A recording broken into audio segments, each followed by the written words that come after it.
You're watching the Sunoco Minor League Cricket Championship, brought to you by our 2023 partners.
From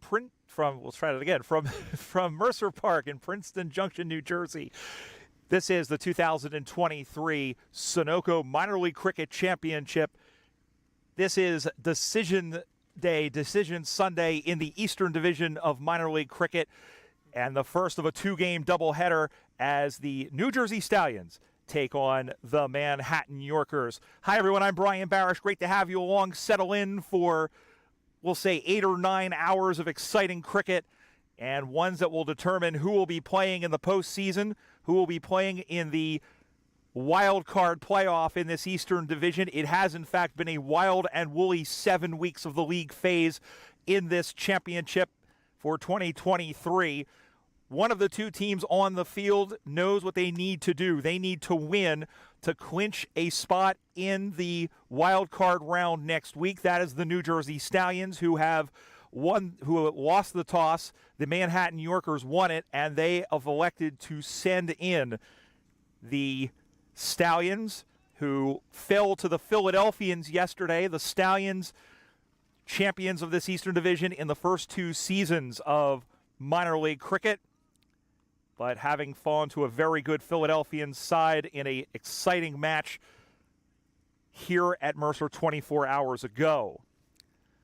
Manoj Acharya will get things underway. That one flashes by and way too wide.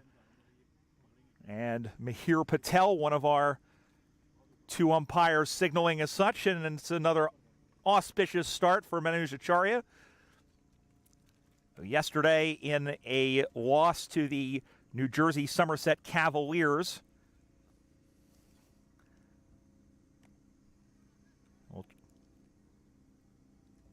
did not take a wicket. Gave up just 10 runs. Good ball from him, a little bit better, and that sails over the top of the bat of Bravachetti. He's out there with Dominic Ricci. Shetty top scored in the game against the Philadelphians yesterday with 31 off of 26. Dominic Ricci was removed relatively early for 9. And we'll catch you up on the playoff situation. Very intriguing day of cricket yesterday. Cut away to the offside, but fielded there. The ring of 4 players to the offside as part of this power play.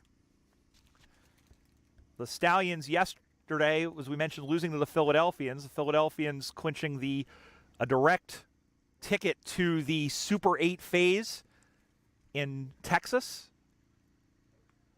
Bouncer hops up high over the bat of Shetty. No run.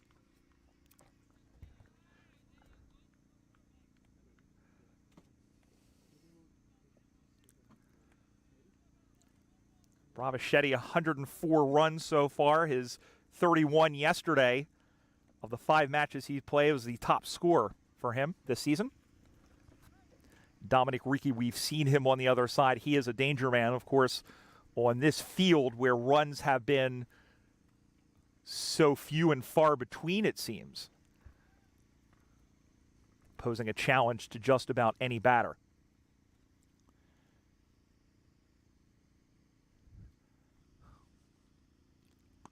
That one is hit high in the air, and that will roll all the way for 4. And the first boundary comes in the first over. That's something we haven't seen a whole lot of in some of the matches that we've called here at Mercer Park, but Shetty makes no mistake.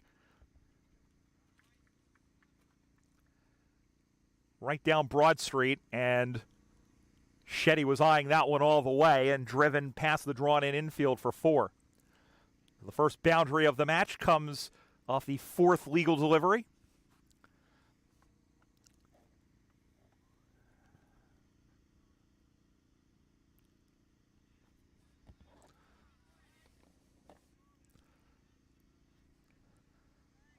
Another good ball from Manu Acharya, the captain of this Manhattan Yorker side. Took them to a playoff spot in 2021.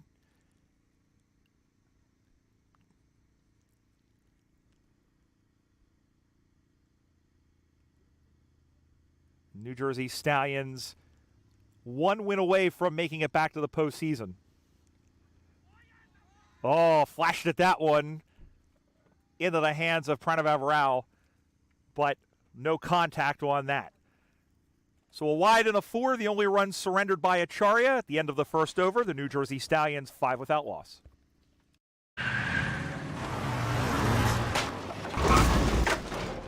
What's up, Doug?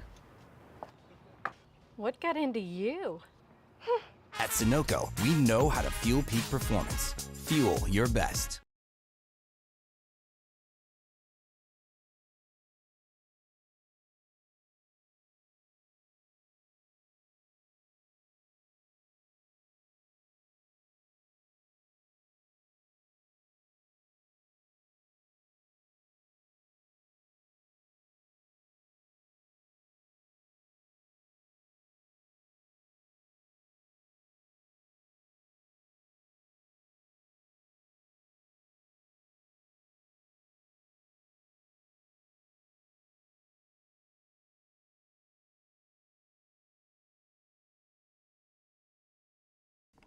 So we'll see Dominic Ricci on strike for the first time this morning.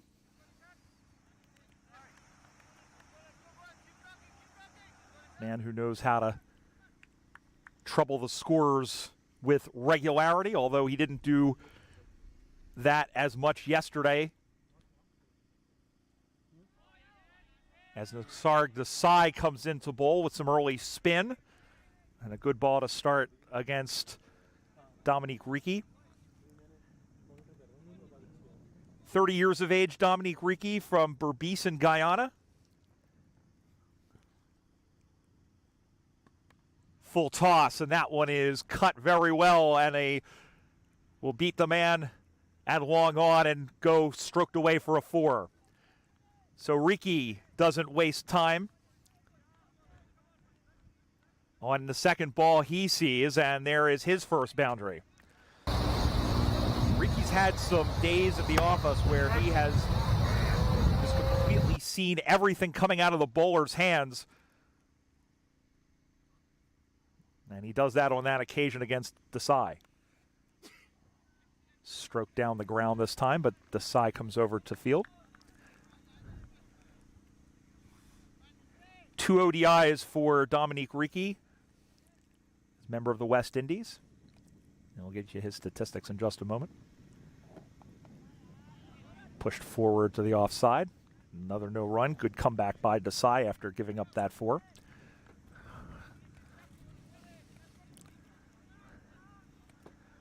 Remember Ricci having a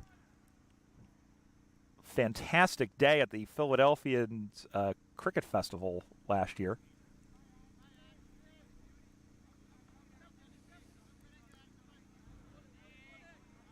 .62 is his highest in minor league cricket. That came a season ago.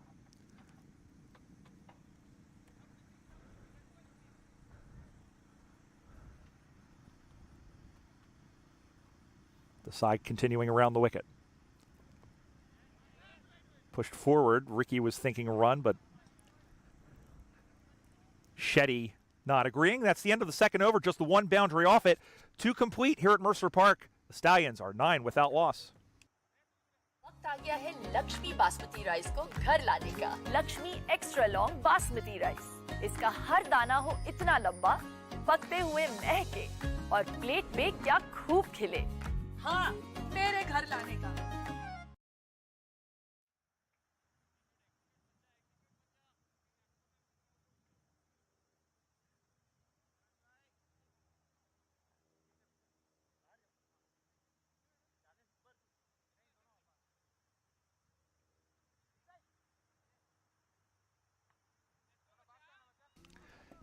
Here is a quick look at what this match means for the teams. And we'll take a look at that in just a moment as Acharya continues and Shetty plays that to the offside. The Eastern Division, so the news from Schenectady is that the Empire State Titans have forfeited both of the games that were scheduled this weekend to the New England Eagles. So the Eagles are now in second place. As we mentioned, the Philadelphians clinching the Atlantic Division title as that one is clipped off the legs by Shetty, and they'll come through for a single, putting Ricci back on strike. So the situation here is thus: the Stallions, if they win,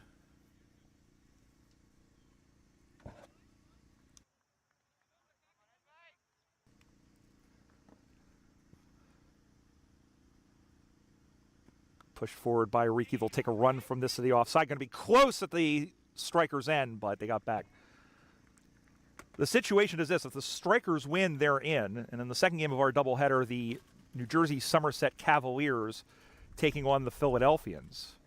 And if the Stallions win, then they can watch that second game with comfort, knowing that they'll at least be playing in the wild card match next week. And it will put the pressure on the Cavaliers to defeat the Philadelphians and then perhaps get through on net run rate, which they are ahead on. Now one is driven past the bowler by Shetty. They'll come through for another single. That last ball, by the way, given as a leg by. So will not go to Dominique Ricci's total, but he'll try to rectify that as he comes back on strike.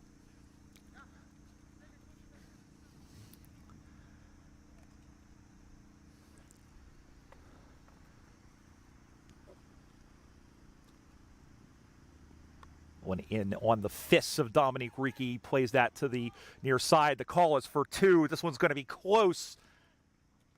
Ricci didn't act like it. In fact, the throw didn't come in as accurately as perhaps the fielders would have liked, but a nice good running between the wickets between those two. And Manoj Acharya having given up 9 in this over. No one sails on through to the wicketkeeper, and that is given as a wide by Mahir Patel. Always good to see the figure of Mahir Patel, one of the nicest guys. Very low-key sense of humor he has, but a very, very welcome addition to this group. Pushes forward at that one, but it misses the bat. And that ends the over. At the end of 3, the New Jersey Stallions, halfway through the power play, are 15 without loss.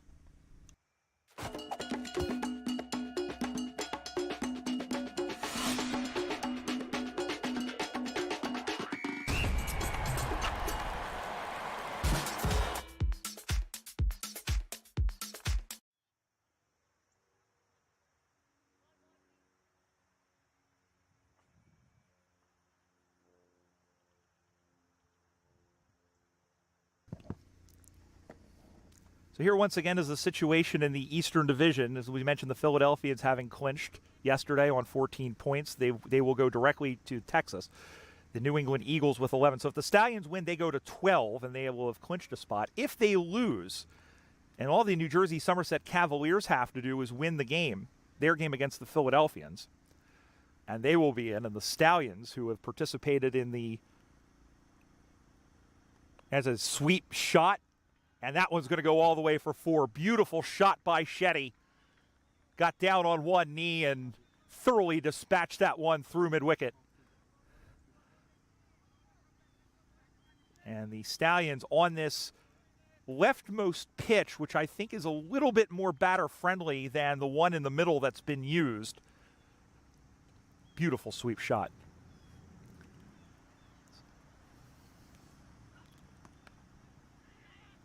Square cut to the offside. And another single, and these two are rolling along quite nicely. Here it is. Here it is again. That's almost textbook.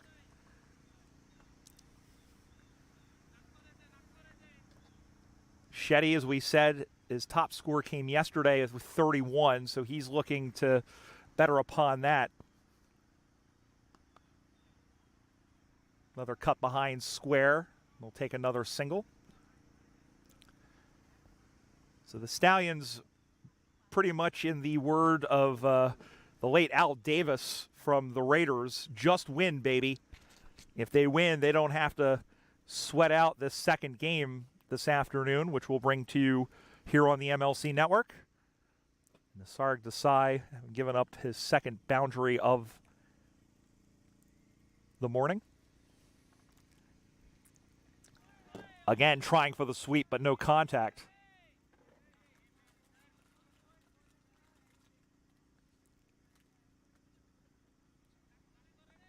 And Pranav Rao going for the stumping and missing. Big sweep, big slog, and that one is a no-doubter, a big 6 in the first of the day, and it goes to Shetty. That was right up in his breadbasket, and he dispatched that one out towards the car park. In fact, it did bounce for a 4, but here it is again. It looked pretty authoritative.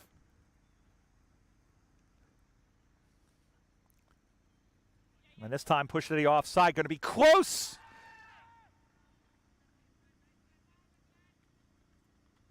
And it looks like he did get back on time. And that ends. Yeah, his is the 4 once again. Just dropped in front of the rope, but it was pretty impressive looking off the bat. As Bravachetti doing Bravachetti things here in the early going. At the end of 4, the New Jersey Stallions, 26 for none. Whoever you are, on the field, the dream is what drives us. Gear up for your dreams. Shop now at dreamcricketstore.com.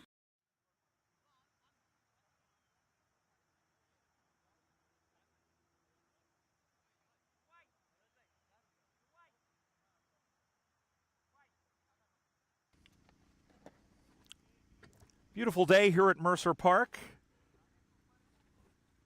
Little on the warm side, but good conditions as the temperature, I think, is supposed to top out just in the mid-70s Fahrenheit today. On this last full day of the regular season in minor league cricket, there will be one game on the West Coast.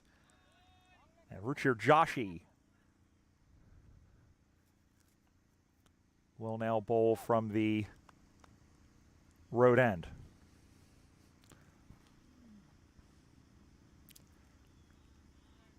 And his first one, just like his captain's, will not count, given as a wide. I was mentioning Nisarg Desai yesterday, 2 for 8 in the loss to New Jersey Somerset. Joshi took a wicket, 1 for 14 in his 4 overs. Bowled solidly a couple of weeks ago against New England when we were here. That one is chipped up and drops in front of the fielder. And Shetty stays on it with another run. He goes to 16. A good score so far over the New Jersey Stallions, who put up 111 yesterday against the Philadelphians, a team that the latter did chase down. They were 40 for 1 off the power play yesterday. That one is well struck, and that one will go for another 4. This one off the bat of Dominic Ricci. And Ricci is seeing things pretty solidly. And he now goes to 12. Ricci playing all 3 seasons with the New Jersey Stallions. He's pretty consistent. His highest was 62.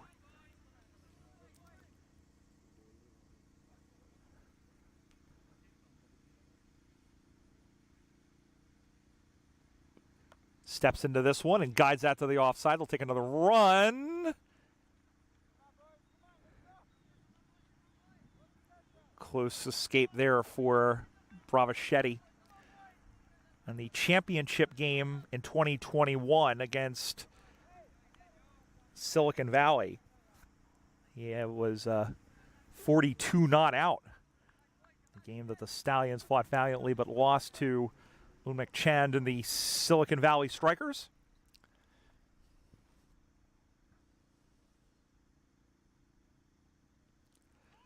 Oh, just got underneath of it. He had him beaten all ends up and had him almost doing pitch angels.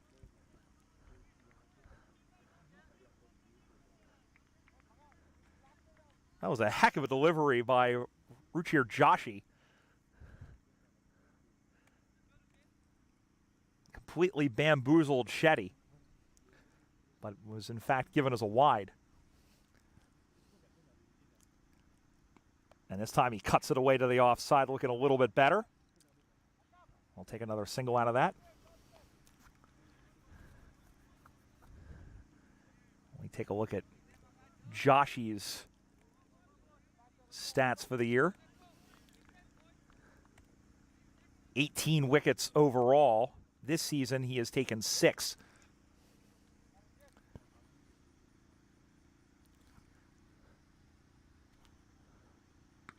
Oh, that one is well struck. Well struck, pull shot. And it's another 4 for Dominic Ricci, who now goes on to 17.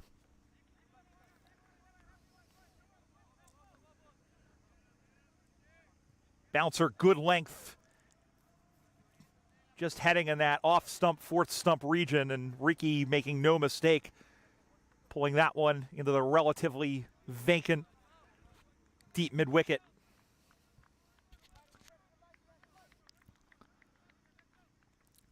Final ball of the over.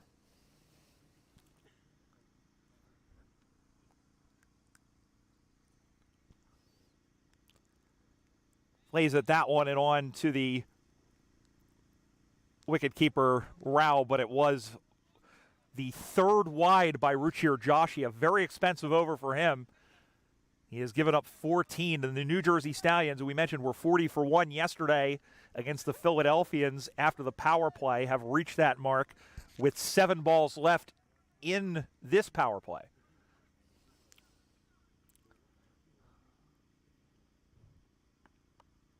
Push today offside. They got a hustle, and they got through for another single.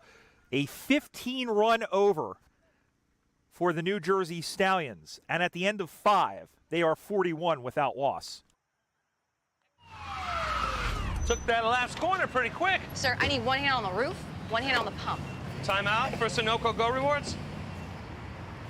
Keep pumping. With new Sunoco Go Rewards, when you fuel, you save, because rewards come first.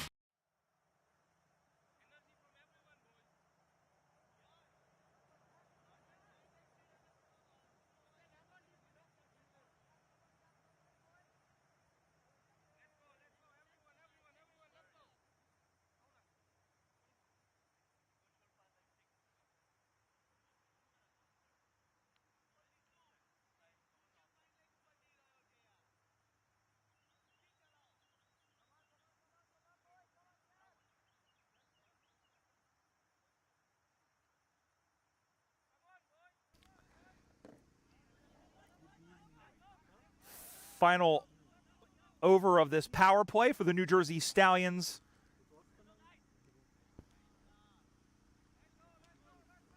As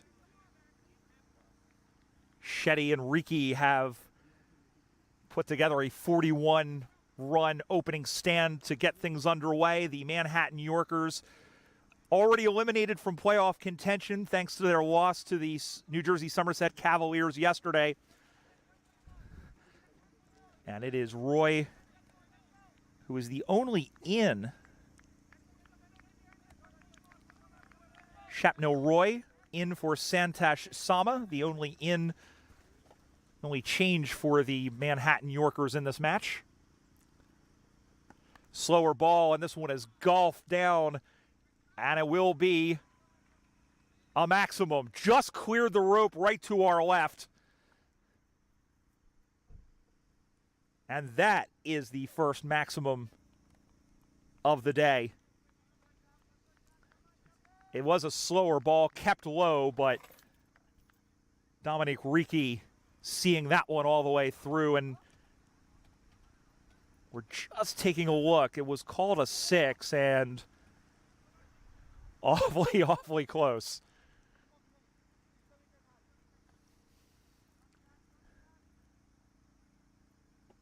But it is the first maximum off the bat of Dominic Riki.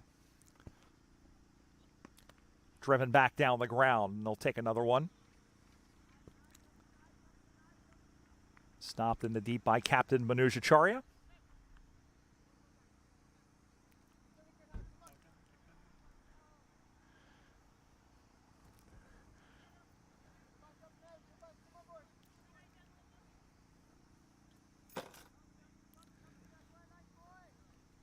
Six fours and a 6 between the two. That one is fought off. Did he make the catch? No, I think he may have put that one down. That was tough. I think that's going to go down as a drop, but that was very close. Here it is again.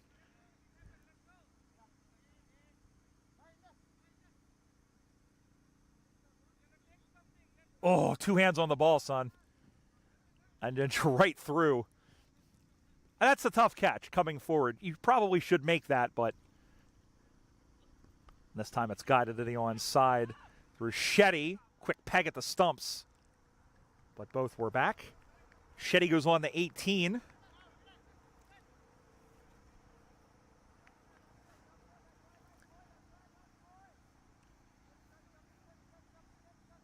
We mentioned the one change for the Yorkers, one change for the New Jersey Stallions in this match. Now what is hit to the offside? Again, no run. Siddharth Matani is out, and Raymond Ramertan, who's a big name in for the Stallions as they are pulling out all the stops to, again, assure themselves right here, right now, while their destiny is in their own hands of a wild card spot. Oof, that was way too high, and he got that one right up in the grill. And just coming down to check on him. That's why they wear the face mask, folks. That's the end of the power play. The New Jersey Stallions rolling along. They are 49 for none. Here it is again. Just saw it, and he went to play at it. It went under his back, and doink. Right off the grill of Dominique Ricci.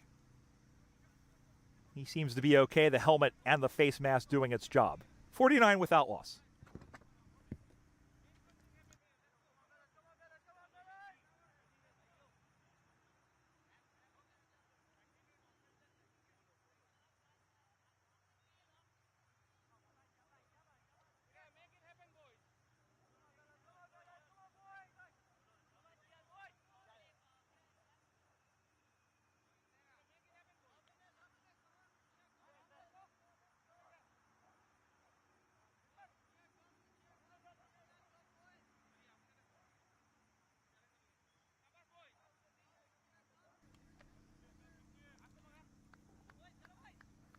Beautiful day here at Mercer Park. As we said, the last full day of competition. There were 6 games scheduled, and we mentioned the situation up in Schenectady where New England have won both of their games by forfeit to the Empire State Titans. And 2 games here today. We mentioned the New Jersey Somerset Cavaliers taking on the Philadelphians in the second game, which will begin at 2:15 local time. Ruchir Joshi was touched up for 15 runs in his first over. Will continue over the wicket. Wrapped on the pads. May have been going down leg. But no movement from the umpire.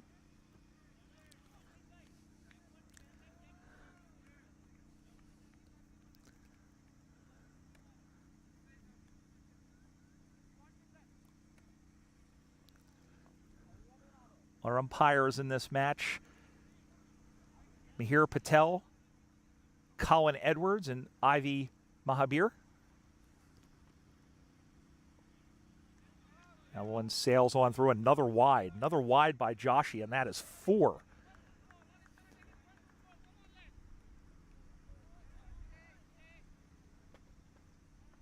The umpire, Ivy Mahabir, a legend in USA cricket.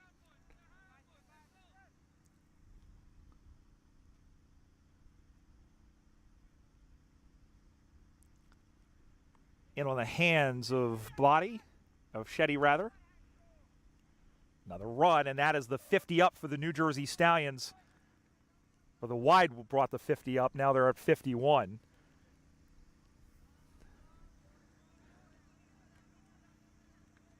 Good partnership, and right now they're in that sort of like, their tails are up here. These are 2 that can bat for a long, long time if you let them. That one clipped off to the offside, and they will take one. Just a little bit of luck there, just past the drawn-in infield. And another single for Ricci.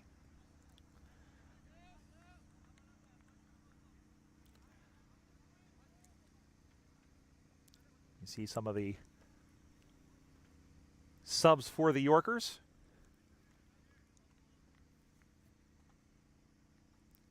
A disappointing season for them, or at least a disappointing result, as that one goes on through to the keeper. The Yorkers 2-6 with a 1 no result, and if they win, they should pull the upset today. They at least will not finish in last place. They'll finish ahead of the Titans.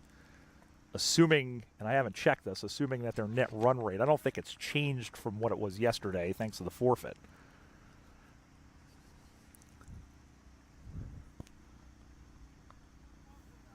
Cut away and cut fine behind the wicket. Another run to the total. And Shetty now on 20. This has been a better over from Joshy. Of course, the fact that he's not bowling on the power play helps. New Jersey Stallions dugout. Be feeling pretty good so far about how this opening pair has gone.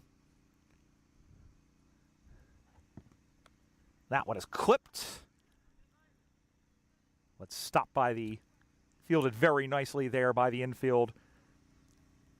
6 more runs to the total. Check that, 5 more runs to the total.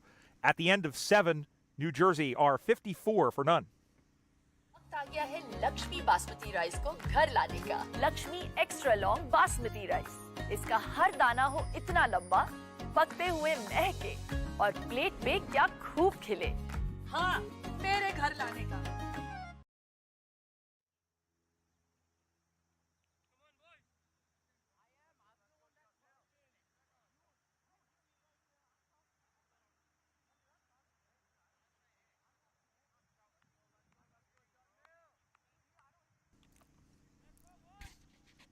Let's go around the grounds for DAFA News.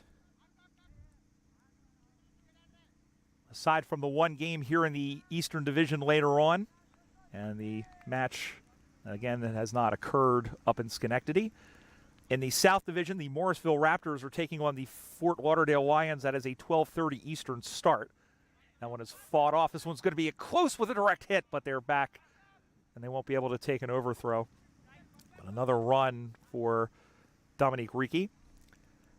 The game yesterday that was scheduled was rained out, and on Crick Clubs it has it as an abandoned match, which means that each team gets a point, but more importantly, that would preclude the Morrisville Raptors from making the playoffs and clinch the 3rd and final spot in the South Division for the Fort Lauderdale Lions.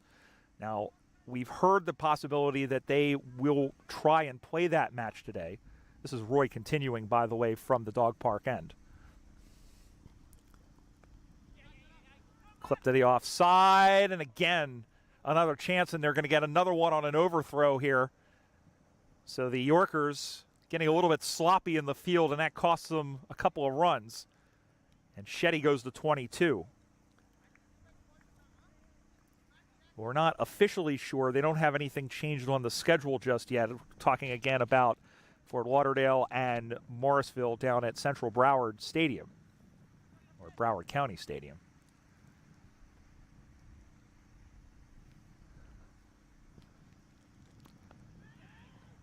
Comes forward off to the offside on a dot ball, first of the over for Roy.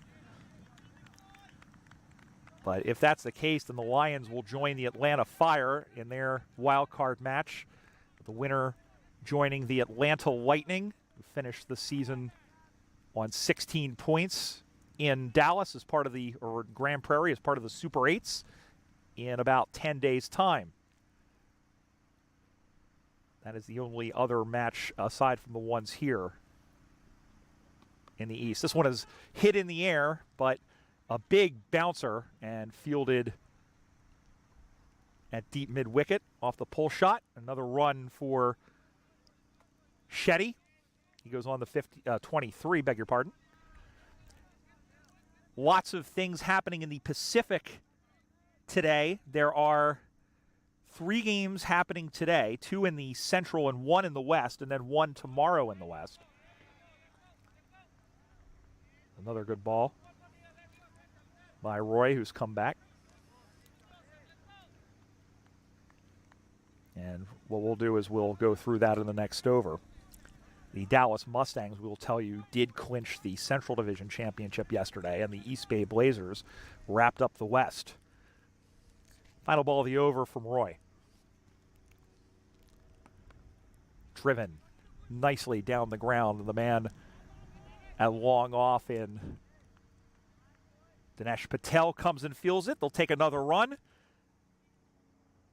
And the New Jersey Stallions at the end of 8 overs are 59 without loss.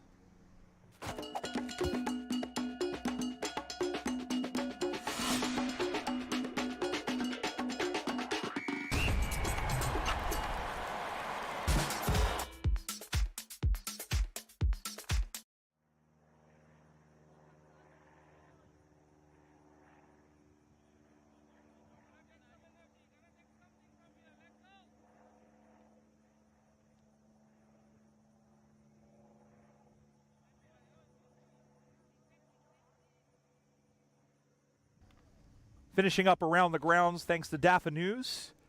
We mentioned the Dallas Mustangs taking both games of the Dallas Derby Friday night and last night at Grand Prairie Stadium. The Mustangs winning both from the Dallas Xforia Giants and clinching the Central Division title, so they'll head straight to the Super 8s at home. The Michigan Cricket Stars won yesterday, cementing their spot in the wild card playoff, and with a win today over the Chicago Kingsmen remember there's 3 teams that make the wild card, second, third, and fourth. The second place team basically goes to the wild card final, and there's a wild card qualifier between the third and the fourth place teams. And the Cricket Stars playing the Chicago Kingsmen today. With a win, the Kingsmen will cement their spot in the playoffs. Meanwhile, the Lone Star Athletics and Houston Hurricanes will play, and the Athletics, if they win, will probably shove somebody out, and the Houston Hurricanes would need to win and get some help in the net run rate. Here's Kangura for the first time today, bowling from the Edinburgh Road end.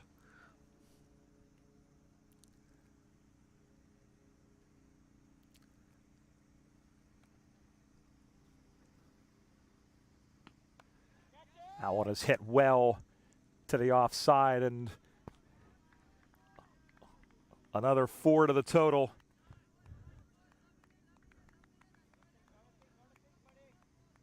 Trying to go with pace here in the middle overs, and a good shot by Dominique Ricci, who now goes to 33.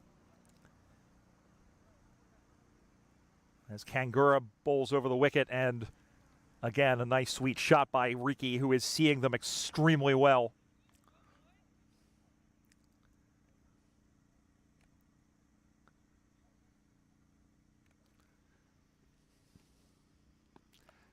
Cut away through the covers. They'll take one, thinking about a second. Here they go. And they will get there easily. And again, the throw not terribly accurate, but another 2 to Dominique Ricci, who's looking at possibly another half century. He had 3 of them last year. His top score this season has been 46.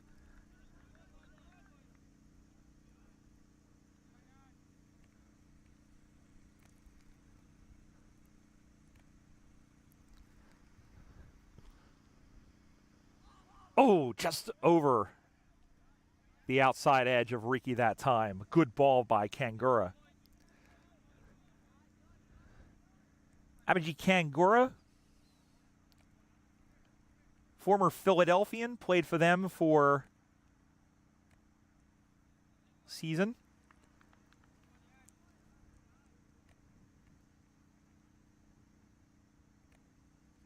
Has taken 4 wickets this year, took 10 for Philadelphia in the first year in 12 matches in 2021. Pulled to the onside, and another run. Thought about a second, but good fielding and mid-wicket. Deep mid-wicket. That might even be semi-deep mid-wicket. Kangura not faring too much better than some of his predecessors, and trying to get a breakthrough so far.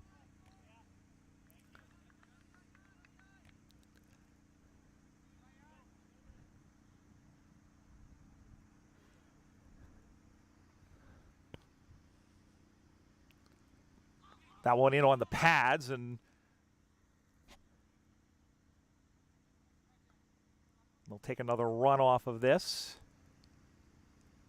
Well, that did, in fact, catch the bat, so it will be a run to Shetty, who goes to 24.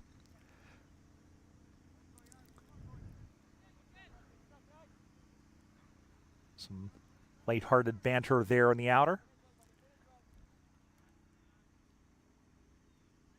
So one thing I do like about this, everybody knows everybody, it seems like, in this competition, and you want to win, you're professionals, but at the same time, it is a game. And there's a lot of smiles.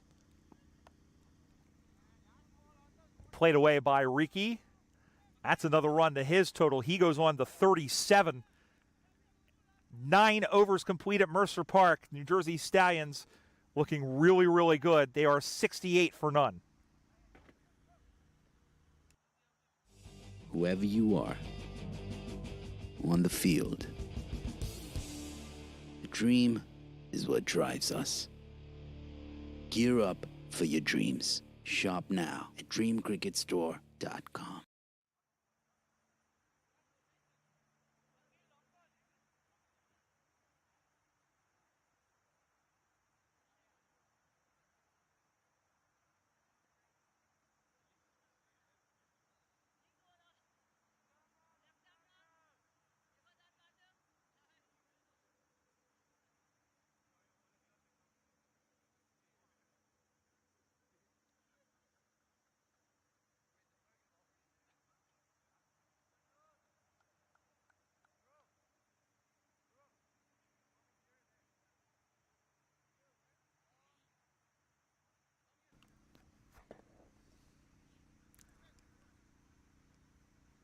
Been a steady procession in the middle for Shetty and Ricci, and Dominique Ricci will face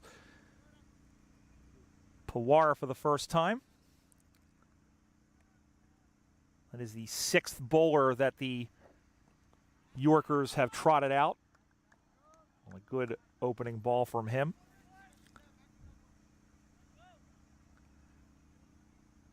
Dhruv Pawar, who yesterday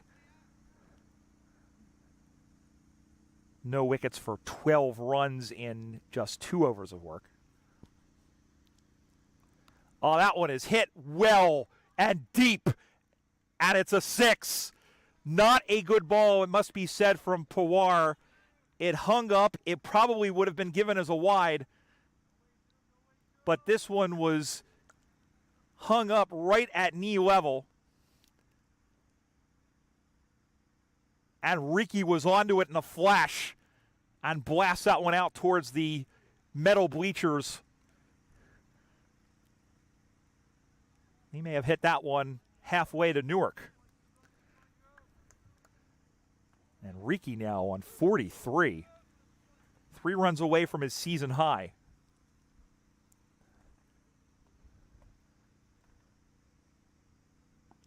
He comes down the ground. Oh, what a catch! What a catch!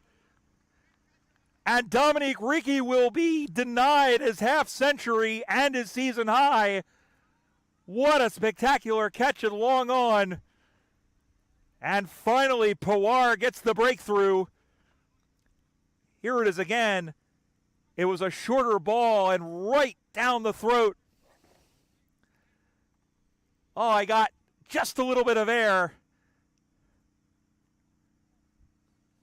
And that ends Dominique Ricci for the afternoon, or for the morning. He departs on 43 off of 30 balls, but he has done his job, and that has put the New Jersey Stallions in a good position, and they are 74 for 1.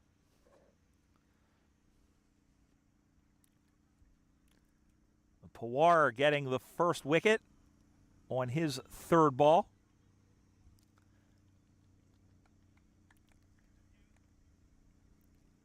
Pawar, in just his second match,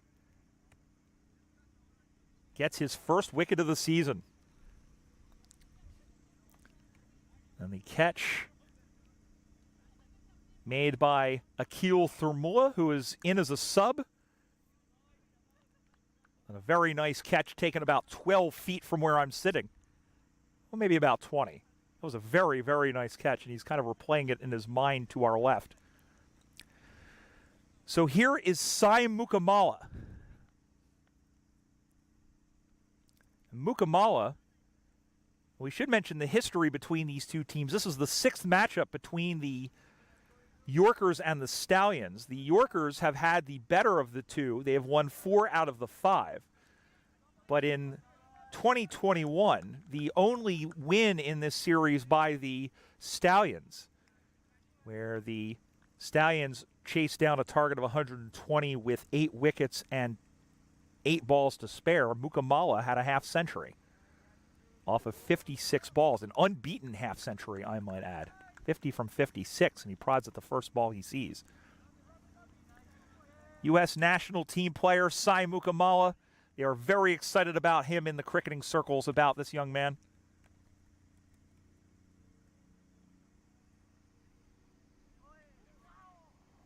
and just skipped by the outside edge.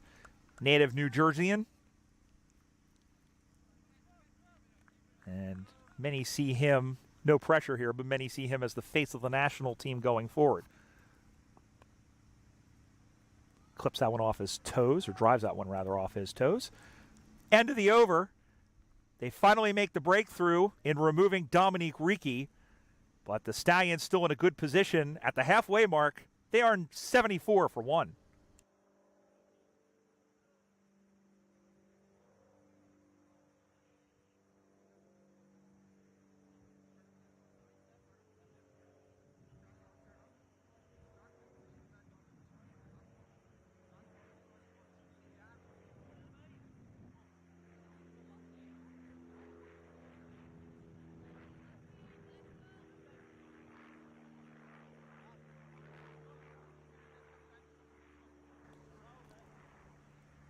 So that partnership going for 74 runs to start things off for the New Jersey Stallions. Again, a win clinches a spot in the wild card matchup next week as Kangura continues from the Inver Road end. Appeal for a catch, or perhaps for a high pad LBW.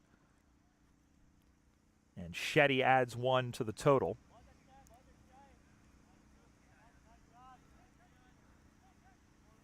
$75 for 1. Mukamala playing in his 42nd minor league cricket match. Top score of 68 back in his first season. Averages 24.06. Strike rate of a little bit under a run a ball at 95.89.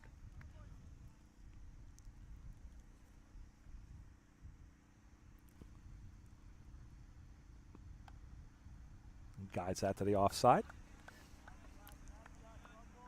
No run. Just finishing off, we kind of stopped at the Western Conference. We talk about the Western Conference. Anthony Bramble, who was such a key component in the New Jersey Stallions runs in their first two seasons. He was really swatting them all over the place for the Golden State Grizzlies yesterday as they are fighting for a playoff spot out west against the Seattle Thunderbolts. Good ball from Kangura. Was sort of a hopeful defensive prod by Mukamala. So taking a look quickly at the West, following along with Joe Hickey and his calls out there. See some of the crowd who has gathered here. Pretty decent crowd here at Mercer Park. The East Bay Blazers and the Silicon Valley Strikers play tomorrow. The Blazers have already wrapped up the Western Division, as we said. Cut away to the offside, and another single. Mukamala off the mark. His first run. Took him 6 balls to do so. So the Blazers are going to finish first. The Silicon Valley Strikers, the defending Western Division champions from a season ago, they are going to finish second on 12. The Golden State Grizzlies are playing the Seattle Thunderbolts this afternoon. If the Grizzlies win, they will play the Strikers. If the Thunderbolts win, they have to do so and get net run rate help. On the pads, but not in line. Another good ball by Yash Kangura. And the Yankees fan / Stallions fan. There you go. And if the Thunderbolts win, then it will come down to them overtaking the Grizzlies. So the defending champions are very much on the ropes, but a very different roster for them. They've lost a couple of players like Fani Sahandri and Andres Hoos, thanks to the Major League Cricket shakeup. Fought away by Shetty. He'll take 1 easily. One more ball left in this 11th over. And as Joe mentioned on his broadcast yesterday, 3 seasons, 3 different champions in the Western Division. 2021 won by the Golden State Grizzlies. Last year won by the Silicon Valley Strikers. That is the end of the 11th over. The Stallions are 77 for 1.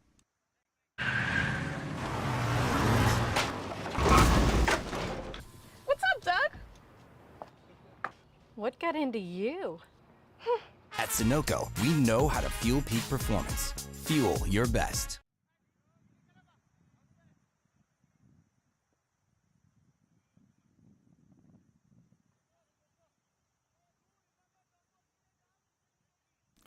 $77 for 1, 54 balls left in this innings for the New Jersey Stallions, who are in a pretty good position, you would say.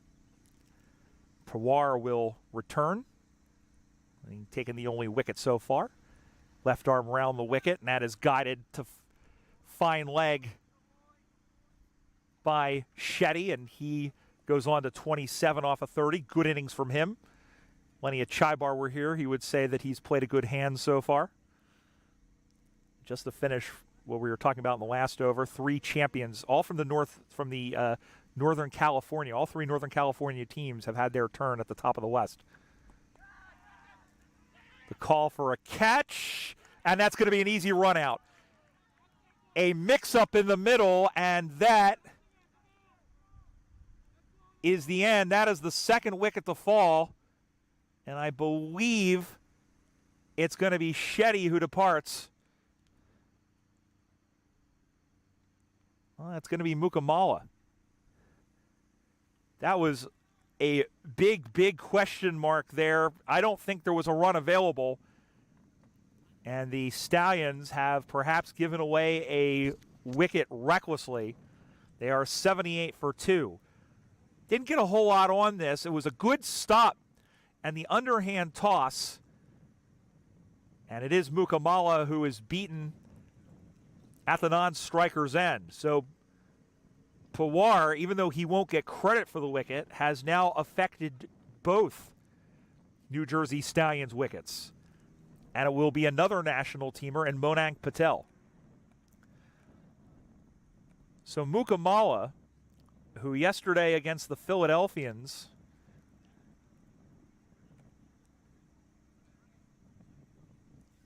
got 9 runs, can only manage 1 today. And now Monank Patel, who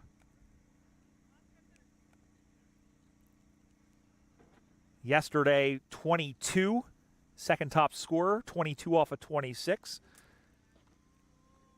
before being caught out by Gaurav Sharma. And the Yorkers, I think, in a little bit better position as Manoj Acharya cycles his field round, and perhaps the Yorkers trying to put the clamps down and see a little bit of an opening. But Patel can score. Opens things up and hits that one to the offside. That's short mid off. No run.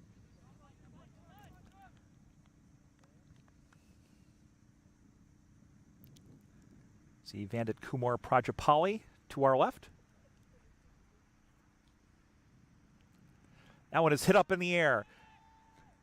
There is Prajapati. He makes the catch. Vandit Kumar Prajapati with a nice, easy catch. And thus ends the run of Bravish Shetty on 27, and that's the second wicket to fall in 3 balls. Just got under this one a fair bit. Bravish Shetty came in about 4 steps and had it all the way. And the Stallions, who looked so good in the first half of their innings, have now seen 2 of their wickets disappear for the addition of just 4 runs. They are 78 for 3.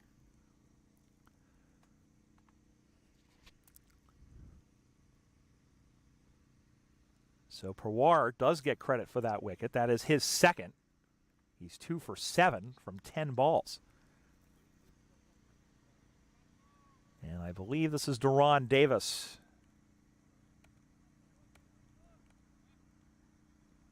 who was run out yesterday by Ryan Scott, facing just 3 balls and was not able to post a score.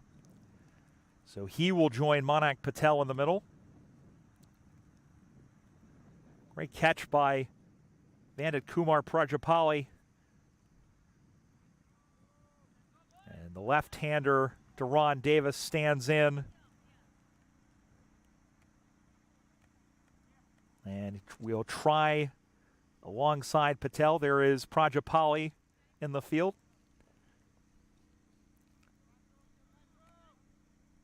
And the Stallions, again, we say they need if they win here, they know they'll play in the wild card round next week.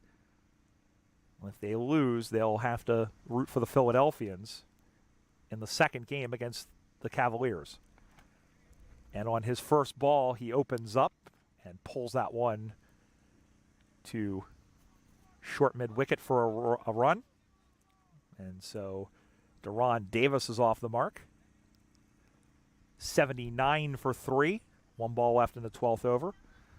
Pawar bowling well. He has taken a wicket and affected a second one off of a run out. Perhaps a very careless run out, it must be said.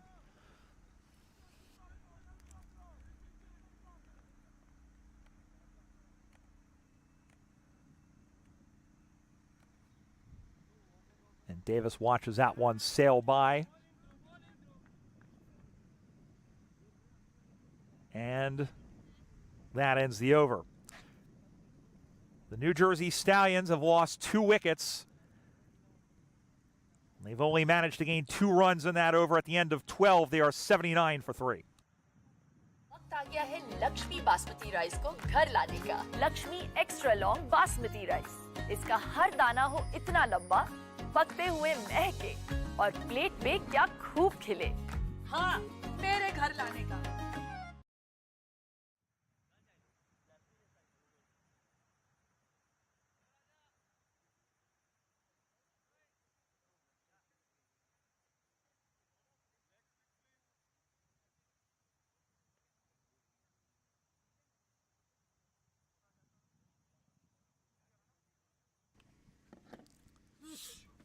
So 8 overs to go, and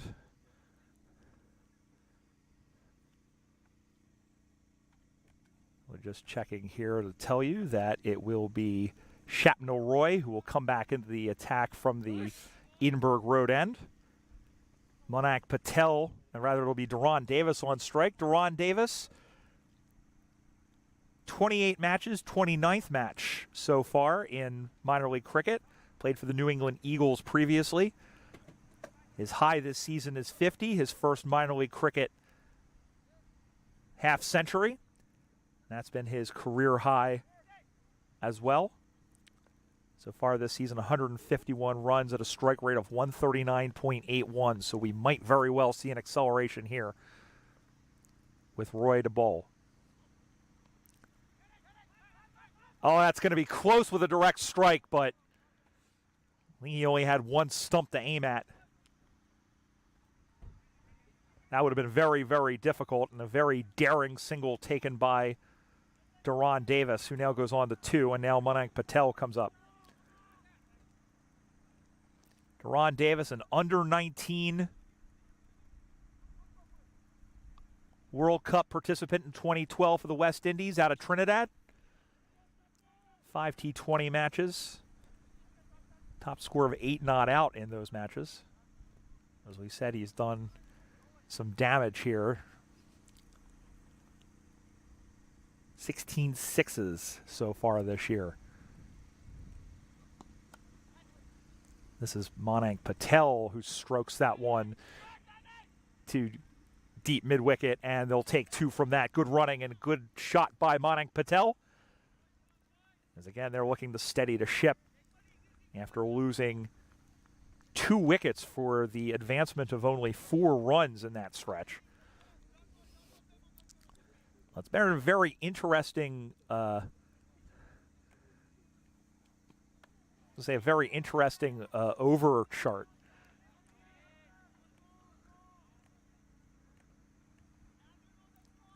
Which we'll look at here in just a moment. Joshi's over a 15 in the 5th over, and Desai, who had given up 11 in the 4th. But it's been all over the place. 8, 5, 5, 9 since then. 3, 2, and 3 in the last 2.5 overs.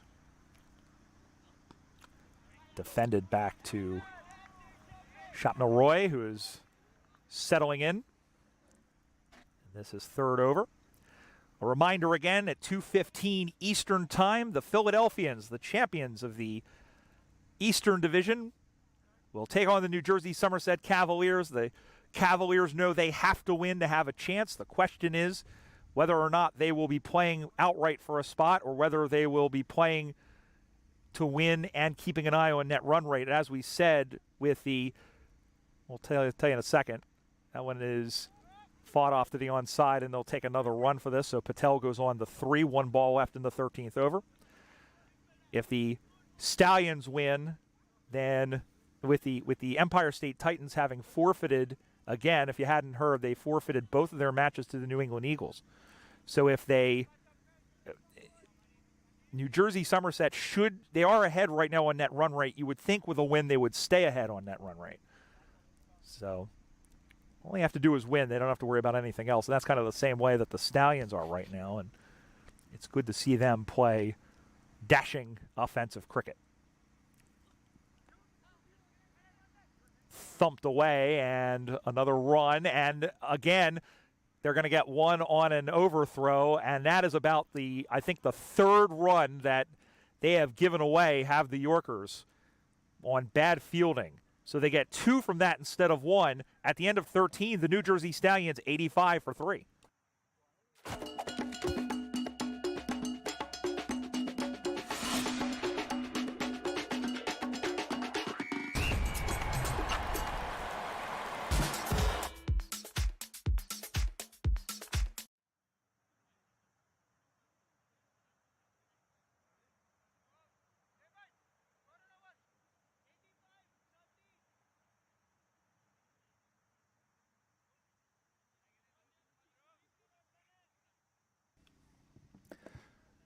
Pawar back into the attack.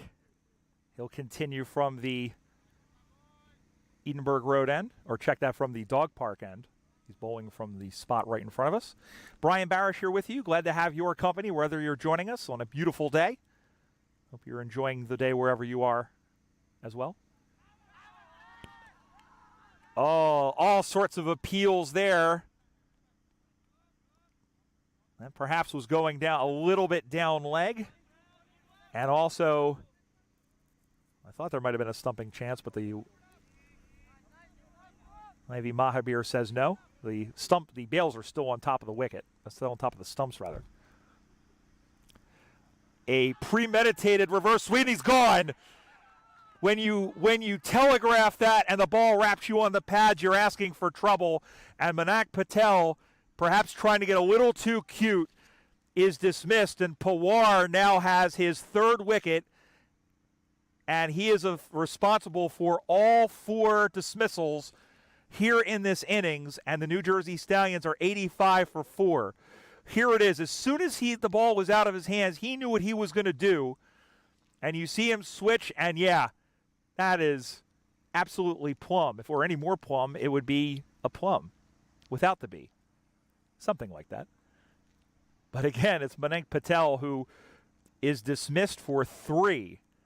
And he will not have the day that he had yesterday where he scored 22. And the Manhattan Yorkers, this has been a really, really good fight back from them. When they dismissed Dominique Ricci, they were 74 for 1. And since then, since they were 74 without loss, they have taken the last 4 wickets, having only given up 11 runs. And what was a projected score of, at one point, 174, perhaps a little bit more than that, has come all the way down to 128 on a run rate of just under 6.4.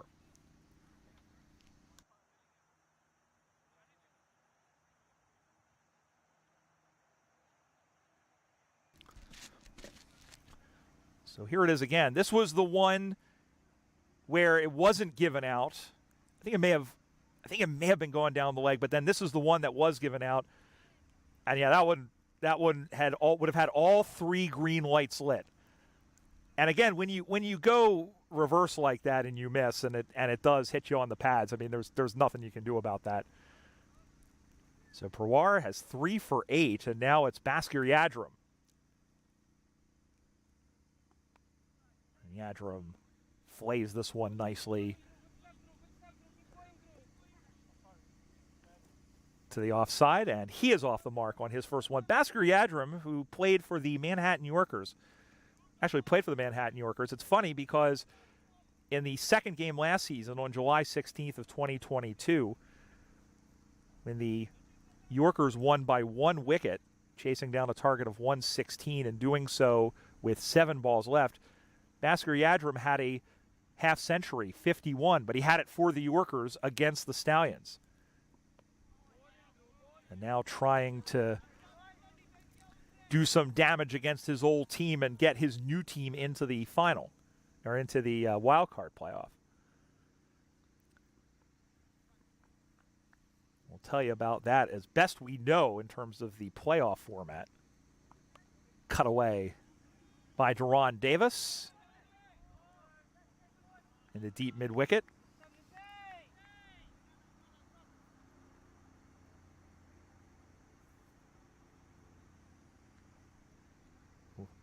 We'll tell you that in the next over in terms of what we know. We will tell you that 13 teams will make the postseason. 4 of them are going directly to Texas for the Super 8s. And 9 will be involved in wild card playoff matches next week. Defended back to Pawar, who has yet another good over. He takes another wicket. That's his 3rd. At the end of 14, the New Jersey Stallions 87 for 4. Whoever you are on the field, the dream is what drives us. Gear up for your dreams. Shop now at dreamcricketstore.com.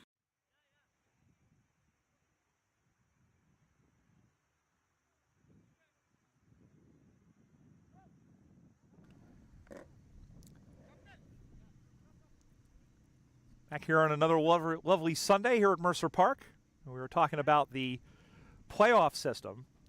As we mentioned, 8 teams will play in Texas beginning September 25th, heading for the championship game at Grand Prairie Stadium on Sunday, October 1st, in 3 weeks' time. I guess it would be 2 weeks' time at this point. But the division winners, and they've all been decided, the Philadelphians out of the East, the Atlanta Lightning out of the South, the Dallas Mustangs out of the Central, and the East Bay Blazers out of the West will go directly there. They don't have to worry about a playoff. The second representative in each of the 4 divisions, however, do have to go through a wild card playoff, as Roy will come in to finish his bowling day, having given up 19 runs in his first 3 overs.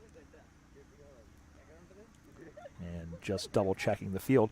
The East, Central, and West having only 6 teams. That'll just be the second and the third place teams playing. While the Central Division, which has 8 teams, it's the second, third, and fourth place teams that will play in the wild card.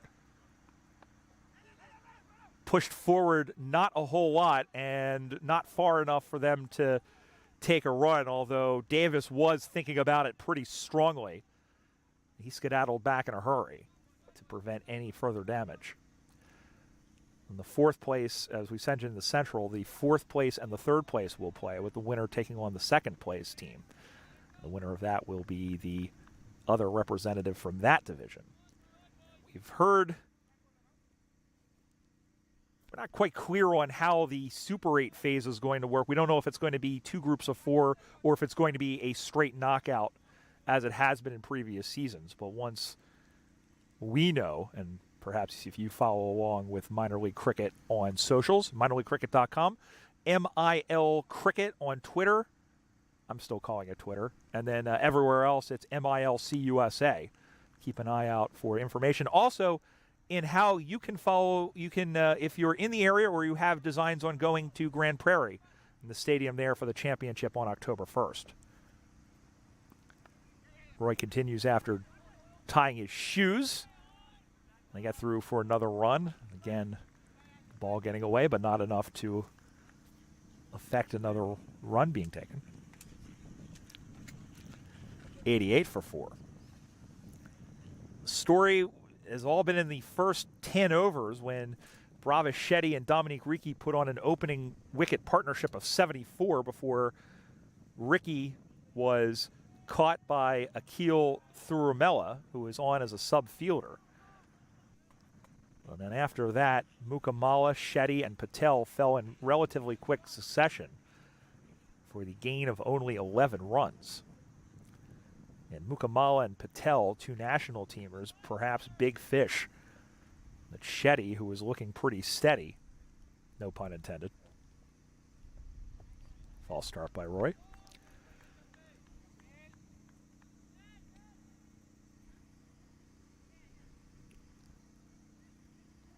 The New Jersey Stallions, again, champions of the East 2 times in a row. Not this time in 2023, as that one bounces by Roy, who laid himself out on the pitch to try and stop it. A good effort from him, but unable to prevent Bhaskar Yadram from adding another run. We take a look at Bhaskar Yadram's statistics. He's played in all 3 seasons. He's played for began with the Empire State Titans in 2021. Played in 18 games for them that year. And his high came in the first season. He's now in the non-strikers end, but his high was in that first season of 60. In fact, one of 3 half-centuries for him. Cut away and by the fielders. They're going to get at least 2 out of this, and the grass will stop it, but a good poke by Deron Davis. And that's 2 more to the total. Good square cut by Deron Davis, and perhaps a little bit too much pace for the fielder out there. They are not playing anybody at the boundary in cow corner. Well, I guess that would make sense. And also, well, sort of more behind the wicket, as this one is swung on and right to the fielder. I had it backwards. It's more or less to behind square, behind square and cover.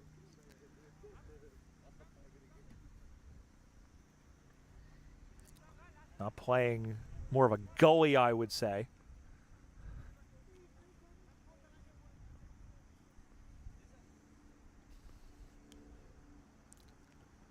Comes forward, an appeal off the pads, but to no avail. They come through for a run. Just checking to see if there was any battle on that. In fact, they didn't come through for a run. I thought they did. They did scamper back. So, 5 overs to go. New Jersey Stallions, after 15, are 91 for 4. Took that last corner pretty quick. Sir, I need 1 hand on the roof, 1 hand on the pump. Timeout for Sunoco Go Rewards. Keep pumping. With new Sunoco Go rewards, when you fuel, you save because rewards come first.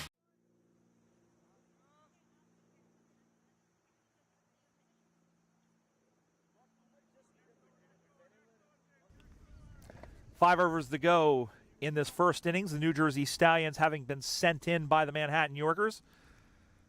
And perhaps a good idea, even though, as we said, I think they're playing on a different pitch than they have been. They've been playing on that more centralized pitch. But the last 5 teams to choose to bat first have lost. We saw that yesterday when the New Jersey Stallions won and elected to bat first. They've been a little bit more, they were a little bit more aggressive out of the chute.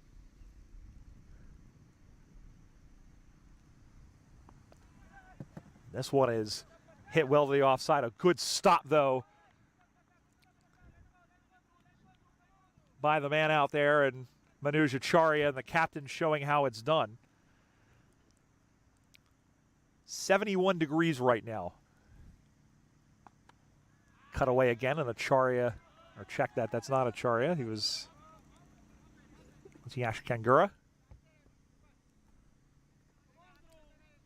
And Prawar, who had been the pick of the bowlers so far by a country mile.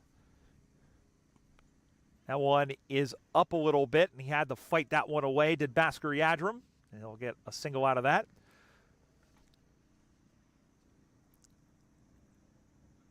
Shapno Roy was the first bowler to finish or reach his maximum anyway. He was none for 23.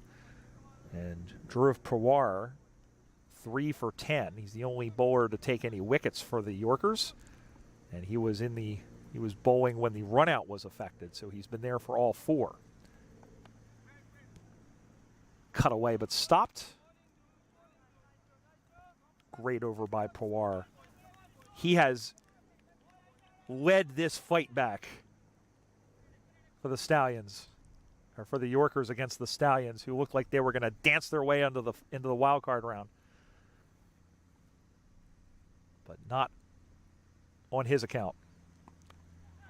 That one is stroked down the ground. They'll get one more off of that. 93 for 4, Bhaskar Yadram. Or check that, Duran Davis now on 9.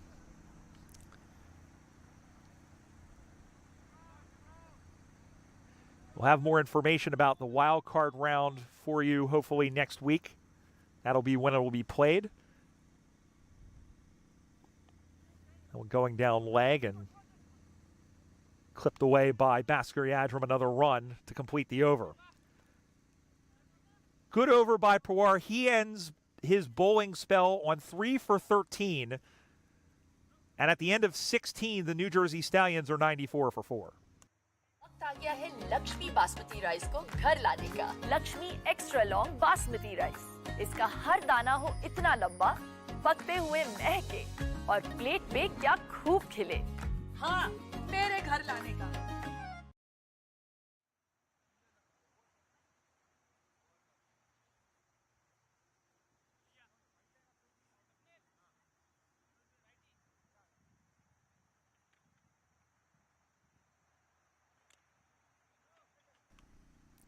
So 4 overs to go. It'll be interesting to see who Manoj Acharya decides to have bowl them. He has himself with 2 overs to go. Nisarg Desai has 2 overs left. Ruchir Joshi and Yash Kangura, they all have 2 overs still left. So he has all sorts of options. As Duran Davis and Bhaskar Yadram out there, they've put on 9 runs in this partnership. And again, if you're just joining us, the story, Dominique Ricci and Bravish Shetty opening things up with a 74-run stand. Since then, it has dried up considerably. Big swing and a miss by Yachty. Good ball from the bowler, and we'll get in just a moment.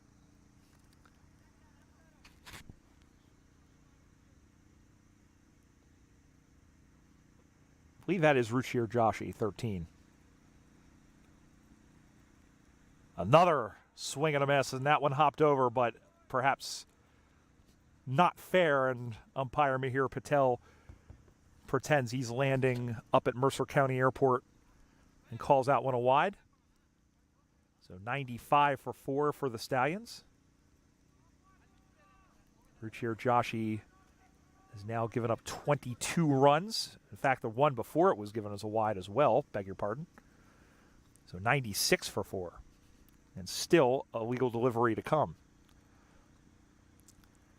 And another big swing and a miss. At this time it was closer to the stumps, and Yadram backed away a little bit. I think he was expecting that one to tail in towards the stumps, and it didn't. Going to be a long day for the Stallions. Going to be even longer if they end up on the losing side of this one. But if they win, as we said, they know they'll be playing in the wild card round next week.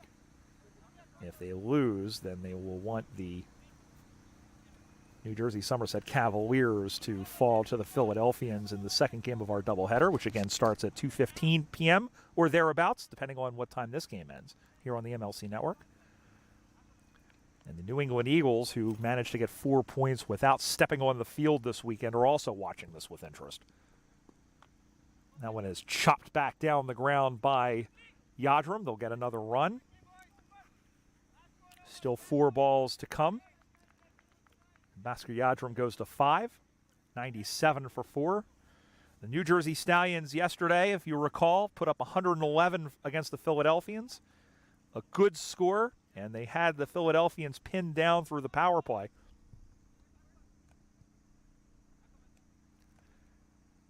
Until Jonathan Fu, Ryan Scott, and Raj Nanan did their thing. Nanan and Fu with the winning partnership, which ended up being 62 runs to clinch the Eastern Division, the first team other than the Stallions to do so. Out is high in the air. 2 men are there. Manoj Acharya squeezes it. Thus endeth Duran Davis. And another wicket falls, and Joshi has his first. And the Stallions now 97 for 5.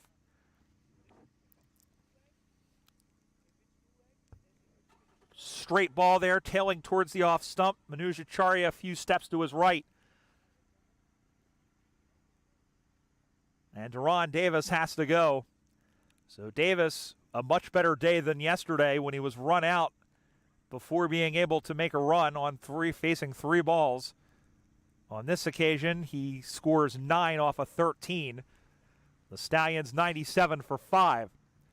And this target looking very, very good for the Manhattan Yorkers. If they can keep the Stallions pinned for the next 3.5 overs.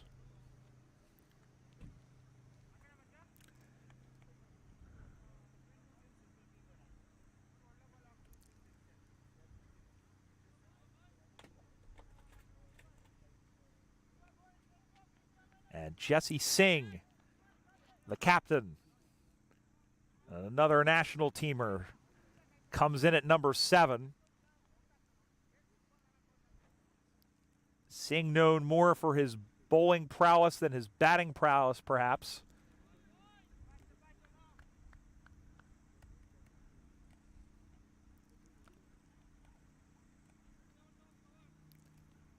Singh's highest score is 37. That came last year.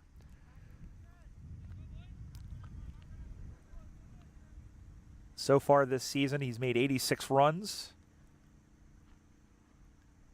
His top score is 21. That one is hit well down the ground, and he is off the mark after his first. Joshi, another weird one. We saw this a couple of weeks ago when they played New England. Wide, dot, 1, wicket, 1. 2 balls left in the 17th over.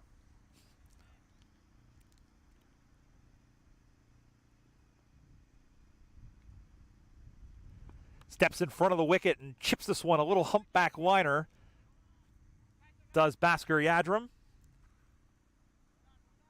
That takes him to 99, and Yadrum now on half a dozen. The Stallions last year made it to the conference championship. They were without Sachin Mailavarapu, however.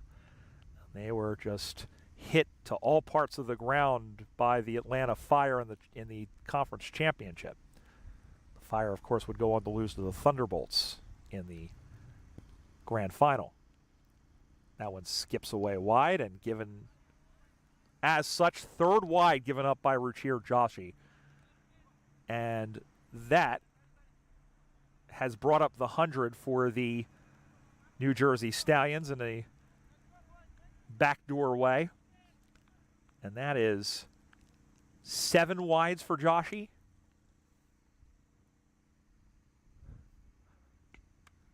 That one is clipped well down the ground.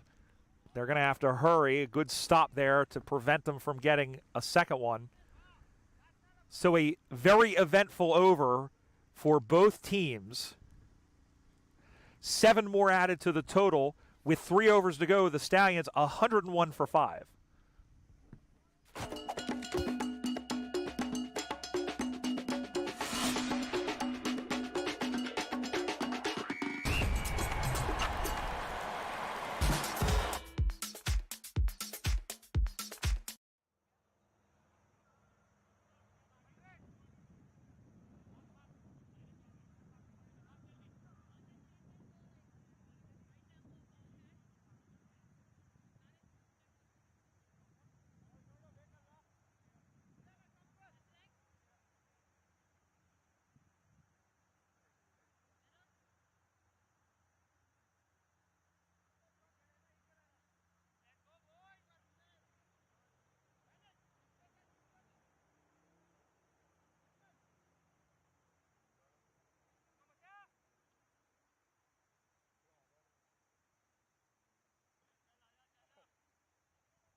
So we're underway in the 18th over. Manu Acharya, who has 2 overs left. So we want to make a clarification here in terms of the qualification process. And that is that the tiebreaker, we were under the impression that the tiebreaker was net run rate. It's actually head-to-head. And that one is clipped off the legs, but not for no run. So here's what happens. If the New Jersey Stallions win, they will go in alongside the New England Eagles. And that would eliminate the New Jersey Somerset Cavaliers, irrespective of what happens against the Philadelphians in the second match. That one came up on his arms. I think those are going to end up being leg buys. And in fact, umpire Ivy Mahabir signals as such. 103 for 5, 2 balls left. So again, repeating, if the New Jersey Stallions win, they go in alongside the Eagles. And if they lose, then they would need the Cavaliers to lose in the second game. That one is crunched away. And it has gone for a boundary. Here it is again.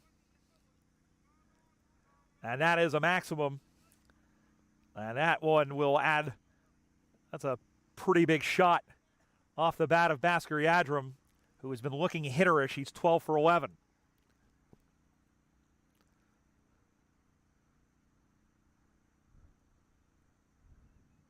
This one is hit high and deep. Call for the catch. And he lost it in the sun. That was a very difficult catch, and in fact, he did lose it in the sun. It, however, did stay in the field of play, I believe. And we'll confirm that for you in just a moment. So Bhaskar Yadram is brought out this hitting stick. And 2 more runs to the total. So he's on 14 off of 12 with the final ball from Manu Acharya, who's been taken for 11, or check that, for 9 in what will be his penultimate over.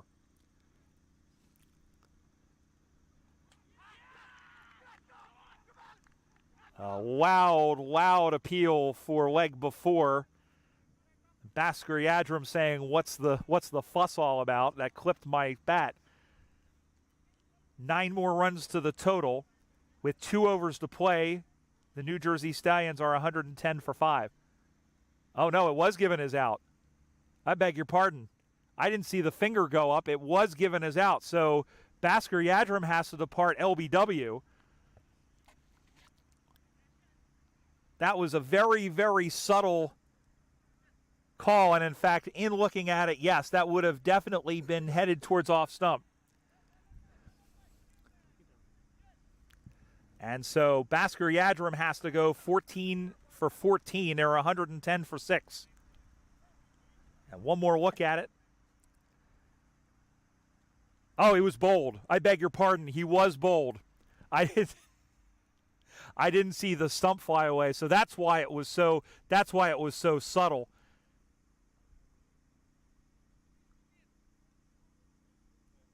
$110 for 6.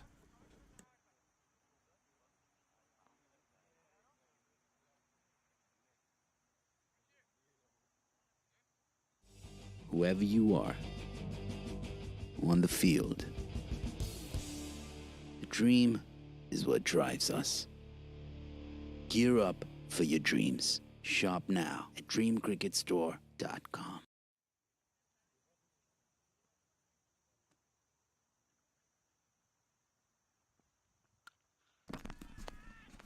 That one is struck well as Jesse Singh gets amongst the boundaries and sends that one into the woods somewhere to our left. And again, shuffling his feet, a full toss by Ruchin Joshi, who has been wild and expensive today, and it's a maximum. So Jesse Singh goes to 8. It's 116 for 6 as they send out a search party in the brambles. So Bhaskar Yadram just repeating, bowled by Manoj Acharya for 14.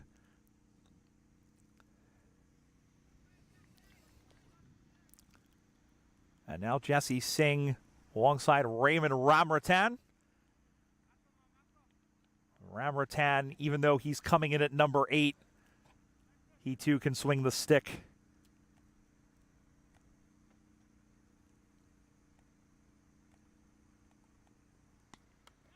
That one is hit in the air. There's a call for a catch, but none forthcoming, and that one too has gone all the way. Back-to-back jacks for Jesse Singh. And they now have surpassed their total from yesterday. Off the top of the bat. And out of here for another half dozen. The New Jersey Stallions now have rocketed the 122, and this target getting steeper and steeper on the other end. Again, swinging freely, and they'll take all of one off of this.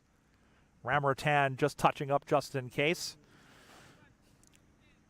1, 2, 3 for 6 now as Singh goes to 15 from 8. 9 balls left in the innings.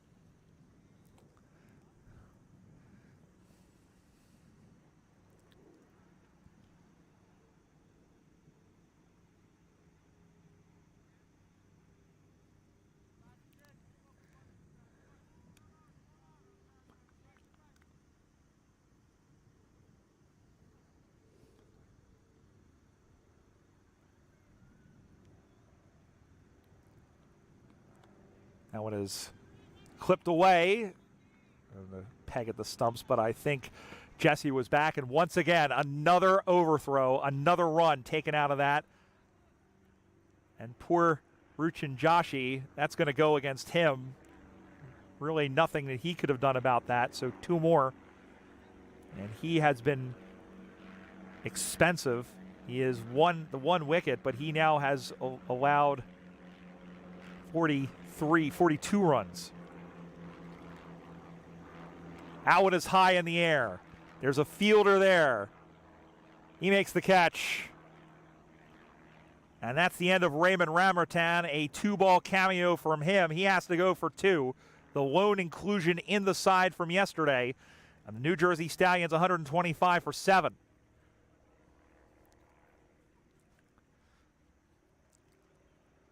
Golfed up in the air.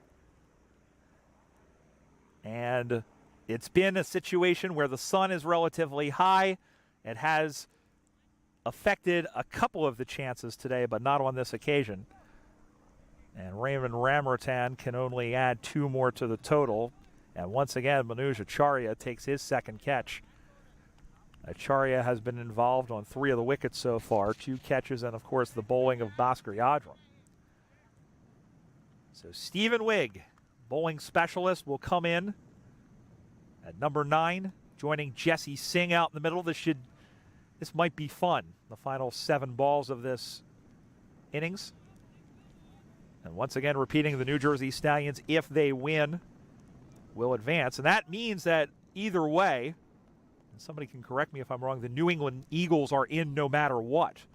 The New Jersey Stallions win, they'll play the Eagles. If the Stallions lose but the Cavaliers win, the Eagles and the Cavaliers will play. I think that's what that all means. We'll get out the slide rule and the compass and all that other fun stuff.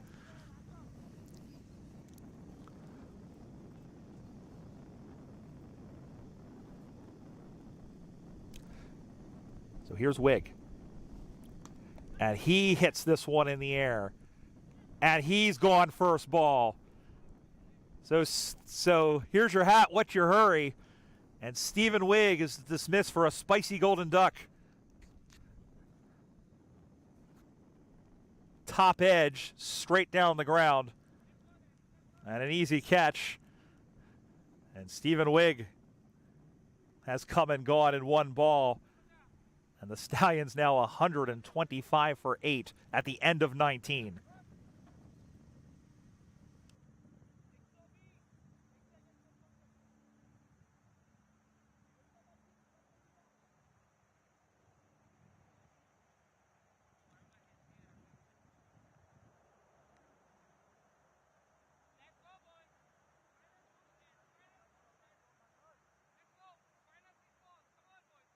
So Arjun Vijala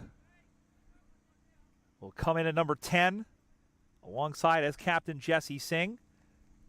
And Stephen Wig holes out to Deep Patel. Yesterday Wig was run out on the first ball, so a double donut weekend for Stephen Wig in the crease. Vijala was run out as well by Darbar yesterday. He scored 5. And Jesse Singh, and once again, almost another run off of a misfield. And he stayed, did Jesse Singh. Vijala came about halfway down the pitch, but changed his mind. They get 1 from it as Manoj Acharya here to bowl the final over. Having given up 19 runs, but taking a wicket.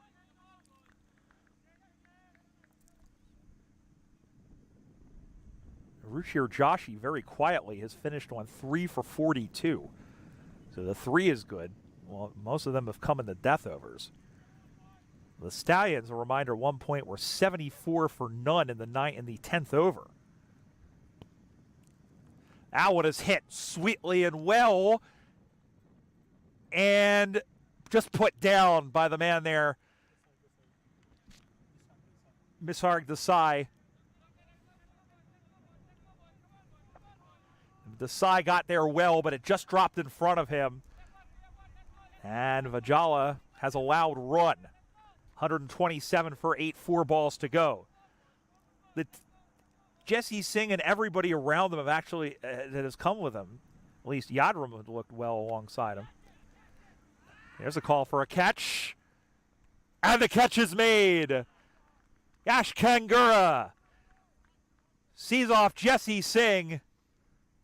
What a nice diving catch. Some very good fielding by the Manhattan Yorkers. They say that catches win matches, and that's not just because the 2 words rhyme. They now are 127 for 9. This one was golfed in the air. And not a simple catch by any stretch of the imagination by Yash Kangura. He wasn't completely parallel to the ground, maybe at about a 45-degree angle, but he makes the catch coming forward. And the Stallions now have 1 wicket to play with 3 balls remaining in their innings. And it is Sachin Mailavarapu who will join Arjun Vijala in the middle. Mailavarapu was the only player not to come to the crease yesterday, but he'll be called upon with 3 balls to go. But this target looking pretty solid for the New Jersey Stallions. The Yorkers could only score 66 yesterday, although, mind you, I think this is a livelier strip than what they've been playing on and what they played on yesterday. So perhaps something in it for the batters here. If Dominique Ricci and Bravachetti has shown us anything. That one sails by just inside the wide line. Mailevarapu flails at it. 2 balls remaining. New Jersey Stallions trying to make the playoffs again for the 3rd consecutive year. And they've made it all the way to the Final 4 in the first 2 seasons of play. That one is pulled, or pull attempt rather, into the hands of Arnav Rao. The final ball of the innings upcoming. And it will be Sachin Mailevarapu who will face it. Anuja Charya, 2 wickets. And a very good fight back when it looked like 150 or perhaps more was possible. Mailevarapu drives this one down the ground. They'll take 1. And Mailevarapu said, or rather that was Vijala who thought about a second. Officially, he will be run out. And the New Jersey Stallions, even though they faced all 120 regulation deliveries, will officially be all bowled out for 127. Or check that, 128. They did get 1. So the Stallions, who began with an opening partnership of 74, can add just 53 runs for the loss of all 10 of their wickets. As Bravachetti and Dominique Ricci, you see Ricci on 43. It looked very well like he was going to get to his half century before Pawar dismissed him off a nice catch by Thurmella. And then Shetty fell not too long afterwards by Prajapati. But look at all those names. Saimuka Mala, Manik Patel, they didn't last terribly long. Theron Davis could only add 9. Bhaskar Yadram was looking pretty good at 14. Then Jesse Singh came in and added 16 more to the total. 11 costly extras, perhaps, including 9 wide, 7 from Rushir Joshi. And Joshi, those 3 wickets, but very expensive at 42. Dhruv Pawar, however, was the best bowler, 3 for 13, and affected a 4th on the run-out. Manuja Charya, the captain, 2 for 21 in his 4 overs. Shapno Roy did okay, no wickets for 23. And then Nisarg Desai, 15 runs from his 2 overs, and 12 from Yash Kangura. So the target for the Manhattan Yorkers is 129. The New Jersey Stallions can keep them under that total. They will qualify for the wild card playoff and will take on the New England Eagles. If the Yorkers, however, can surpass that 128-run total, 129-run target, then it will be battle stations in the second game as the New Jersey Somerset Cavaliers take on the Philadelphians. If the Stallions lose, but the Cavaliers win, the Cavs are in, the Stallions are out. So we're going to take a break. We have an exciting run chase with a good pitch ahead of us. We hope you'll join us on the other side of the break after we take a look at the highlights of the first innings. You're watching it here on the MLC Network.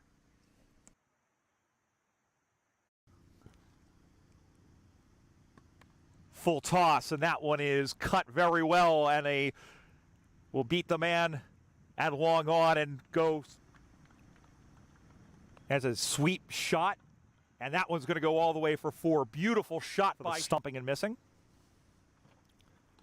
Big sweep, big slog, and that one is a no yesterday. That one is well struck, and that one will go for another 4. Oh, that one is well struck. Well struck, pull shot. Slower ball, and this one is golfed down, and it will be. That one is fought off. Did he make the catch? No, I think he may have put that one down. Work. Oh, that one is hit well and deep, and it's a 6. He comes down the ground. Oh, what a catch! What a catch! Top of the West. The call for a catch, and that's going to be an easy run out. A mix-up in the middle, and that is the end. That is the second wicket to fall. That one is hit up in the air. There is Prajapati. He makes the catch. Up the stumps, rather. A premeditated reverse swing. He's gone. When you telegraph that and the ball wraps you on the pads, you're asking for trouble. And Manak Patel, perhaps trying to get a little too cute, is out as high in the air. Two men are there. Manoj Acharya squeezes it in the second game. That one is crunched away.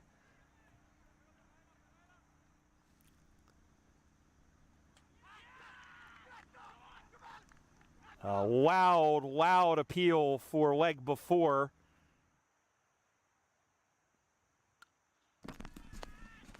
That one is struck well as Jesse Singh.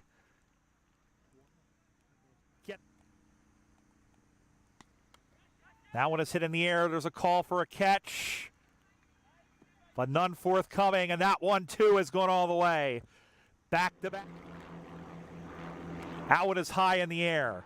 There's a fielder there. He makes the catch. So here's Wig. And he hits this one in the air. And he's gone first. Come with him. At least Yadram looked well alongside him. There's a call for a catch. And the catch is made. Yash Kangura.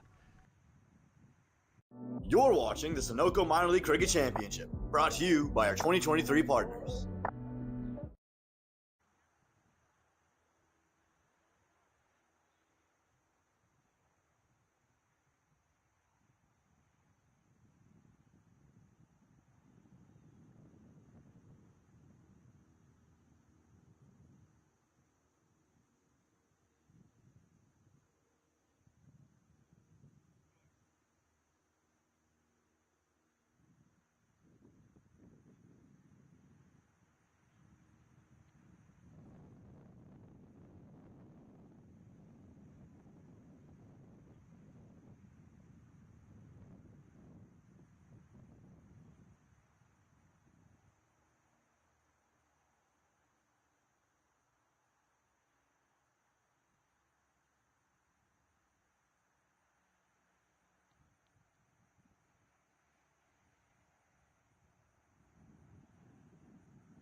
And we're back with you for the chase as the Manhattan Yorkers come to bat.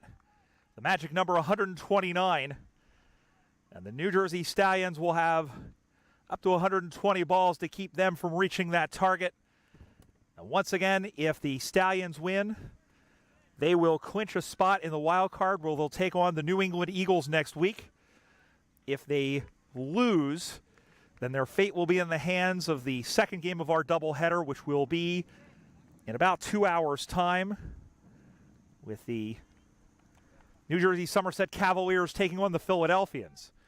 If the Stallions lose and the Cavaliers win, the Cavs are in and the Stallions are out. And irrespective of what happens, if the Cavaliers lose the second game, even if the Stallions were to lose this one, the Stallions would still be in. Stephen Wigg will start proceedings. His family is here cheering him on to our right. Just went over and talked to them. They are a lovely group. I'm glad they could make it out to see their son play. Well, he said first of 2 games here. And Wigg will be bowling from the Edinburgh Road end. And Dinesh Patel gets things going with a run.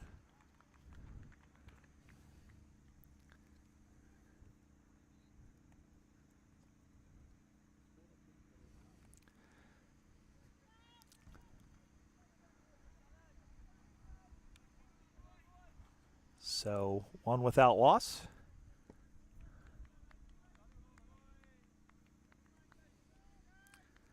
And Siddharth Kappa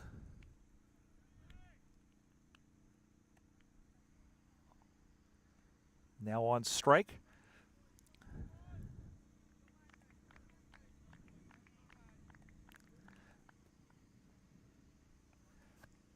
The Stallions were off to a rocket-hot start in the power play, and the Yorkers will try and replicate that as well off the bowling of Wigg. Pushed at, but no contact, and into the hands of Bravish Body. There is the family on the right there of Stephen Wigg, Stephen Wigg's parents. Was just over there talking to them.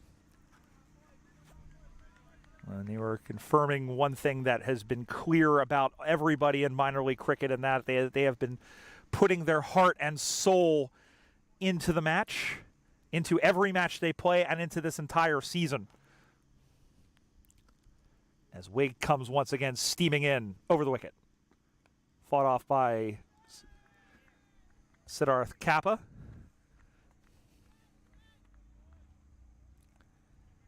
And a good start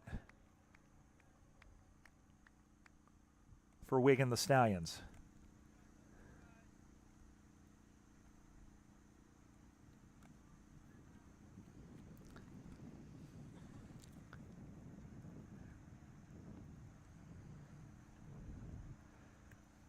And there are 6 games happening today.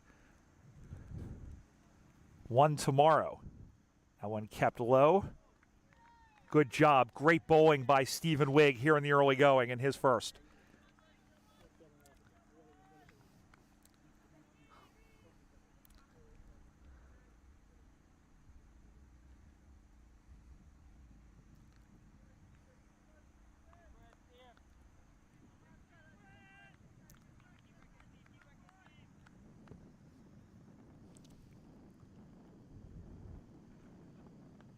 Again in on the legs of Kappa, and again fought off to the onside, and again it's a dot ball.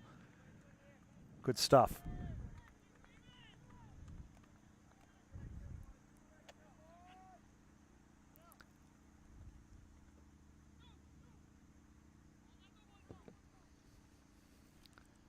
Dinesh Patel on the other end, good at most aspects of the game.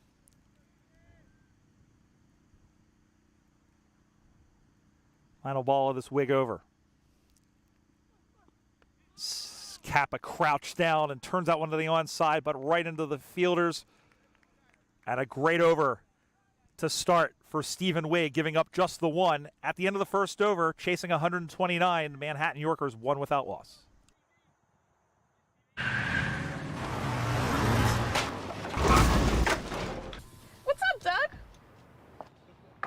What got into you? At Sunoco, we know how to fuel peak performance. Fuel your best.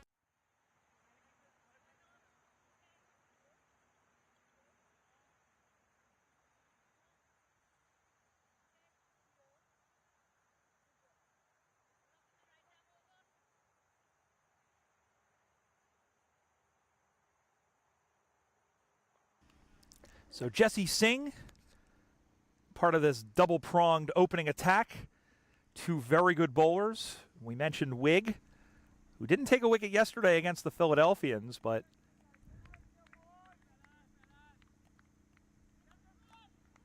played very well and giving up 28 runs. Singh did not take a wicket yesterday. He gave up 21, including the winning runs in the 19th over, as Singh bowls from the dog park end. Opening up and hitting this one over the infield. Where is this one going to land? All the way. And there is the first boundary of the game, and it's a maximum from Dinesh Patel. Fluid and hit well over mid-wicket. Or check that, hit over deep square. And that one is blasted and has gone a long way. And a great start by the Manhattan Yorkers. Not a good start for the Stallions, or not what they want to see anyway. The two men in the middle, Dinesh Patel and Siddharth Kappa. Bring you some of their stats in just a moment.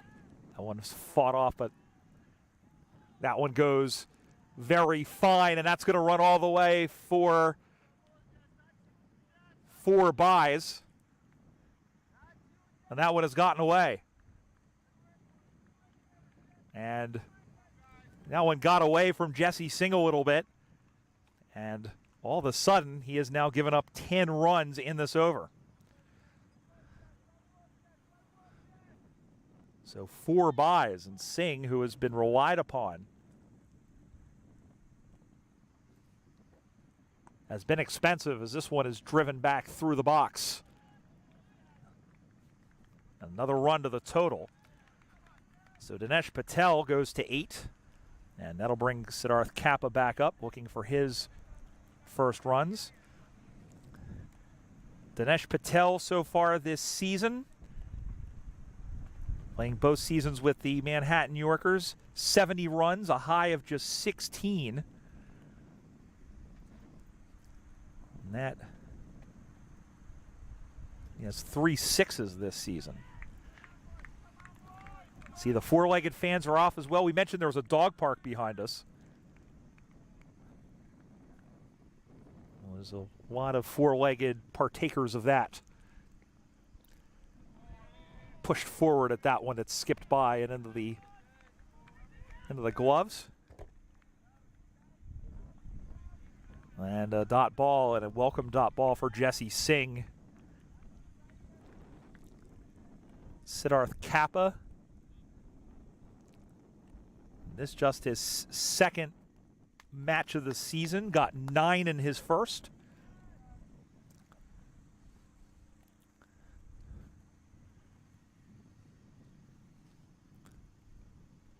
That one is hit well. That one's hit way out towards us. One bouncing over. Another 4 to the total. And Siddharth Kappa is off the mark. That one kept low, but didn't elude Kappa's bat. And straight down the ground to our right. And Jesse Singh is getting taken to all parts here in his first over of the day. That's 15 runs off of it. Those 4 byes not going against him. But still, 15 runs on his watch. Final ball of the over. And again, pushed forward, but into the hands of the keeper. But a big, big move here in the second over. 15 off of it at the end of 2, chasing 129. Manhattan Yorker 16 for none.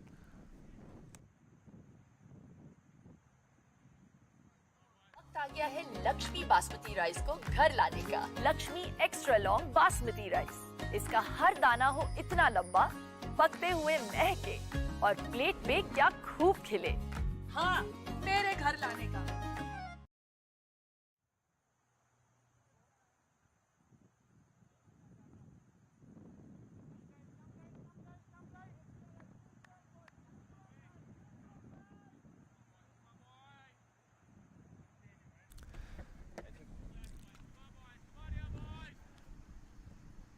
So Stephen Wigg will continue from the Edenborough Road end.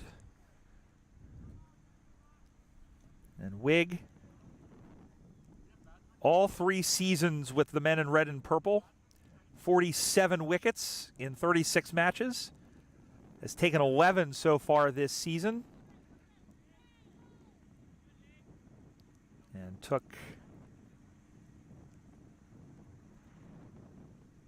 taken one since the 27th, which was the game before the long break for the Stallions, as Dinesh Patel stands in right in front of us.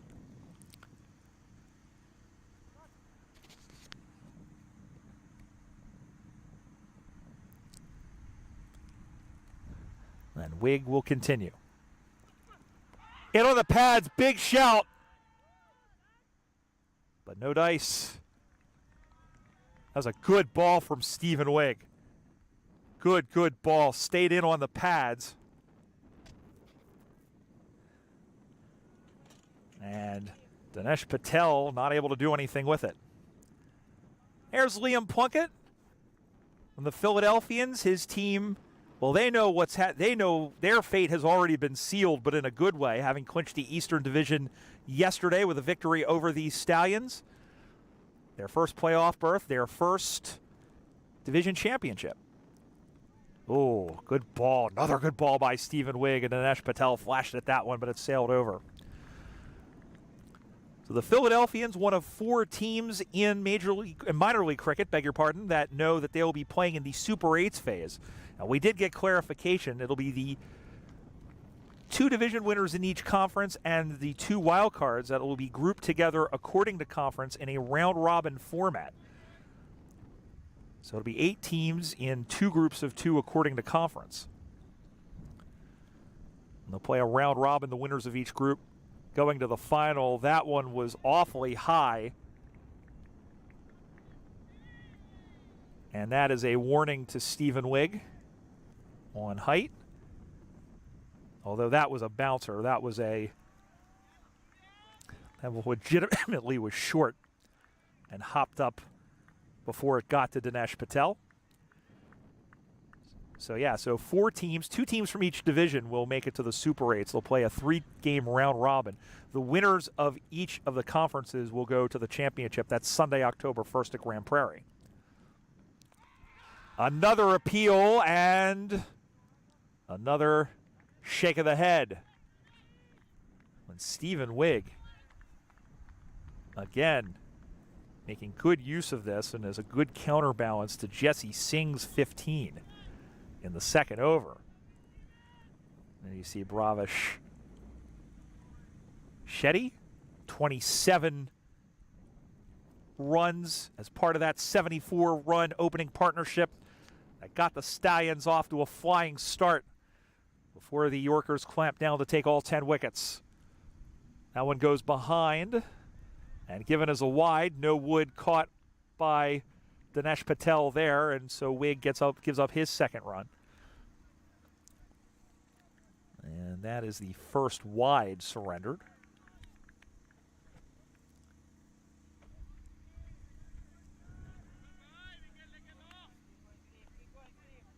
Love the way that Stephen Wigg's bowl. He didn't bowl a lot in the second. There was a time where he was actually dropped from the side.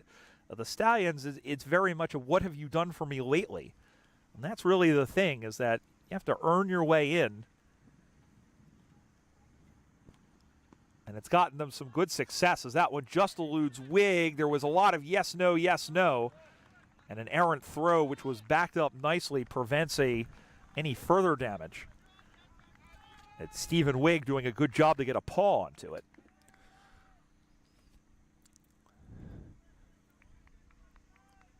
I like the way he goes about things, Stephen Wigg.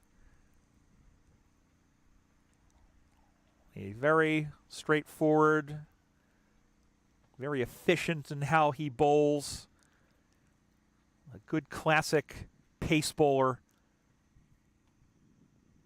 Hops up on Patel, but doesn't go anywhere past the pitch area. And another dot ball by Stephen Wigg.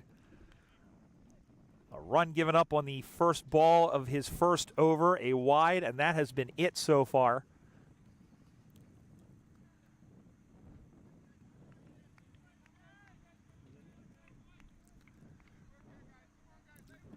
24-year-old Stephen Wigg has played in very many places. That is the end of the over, 17 without loss.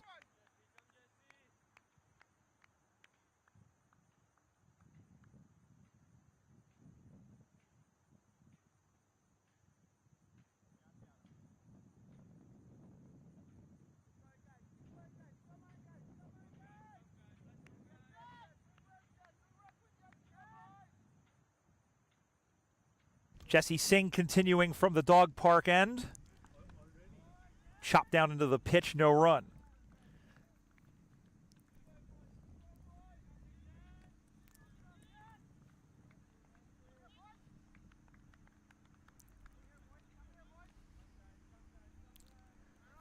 Jesse Singh, of course, we've mentioned his prowess on the national team, as you see Dominique Ricci, who is top scored with 43. Had a very adventurous innings. That one is cleft to the offside. I didn't realize he was standing so close to me. Otherwise, I wouldn't have said his name so loud. It was very fun watching him bat and watching him play last season. And very good at the crease. Very good watching him play this sport. And as we said, he is one of the reasons that the Stallions have been in this very good position against this Manhattan Yorker side.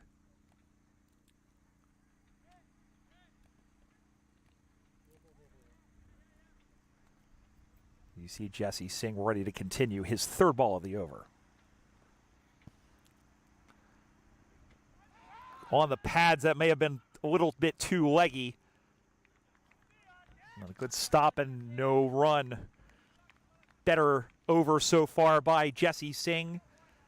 Was tagged for 15 in his first over. 4 byes only credited for 11.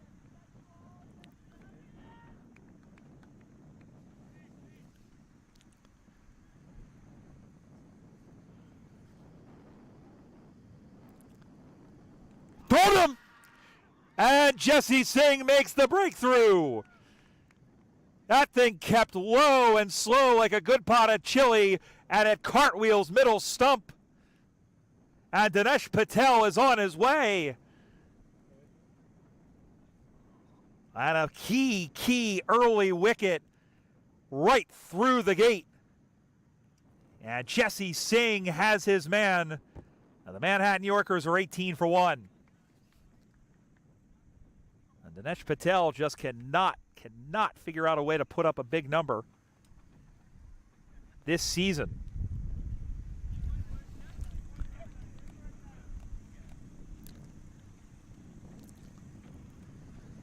So Manhattan 18 for 1. They still need 111 more from the next 16 overs and 2 balls. And Pranav Chetapalliam, who was LBW'd for a duck yesterday in 5 balls against the Cavaliers, will come in at number 3 alongside Siddharth Kappa. Good job by Jesse Singh.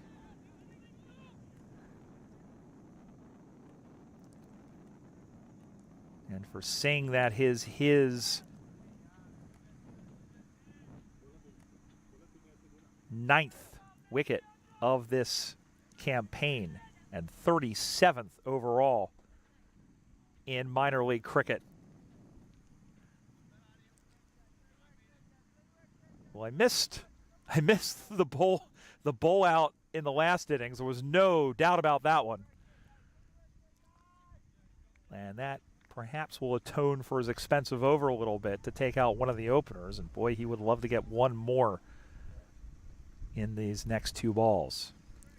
Chittapallium stands in from the left side.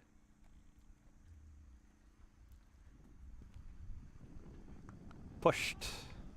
No run. Much better over overall from Jesse Singh.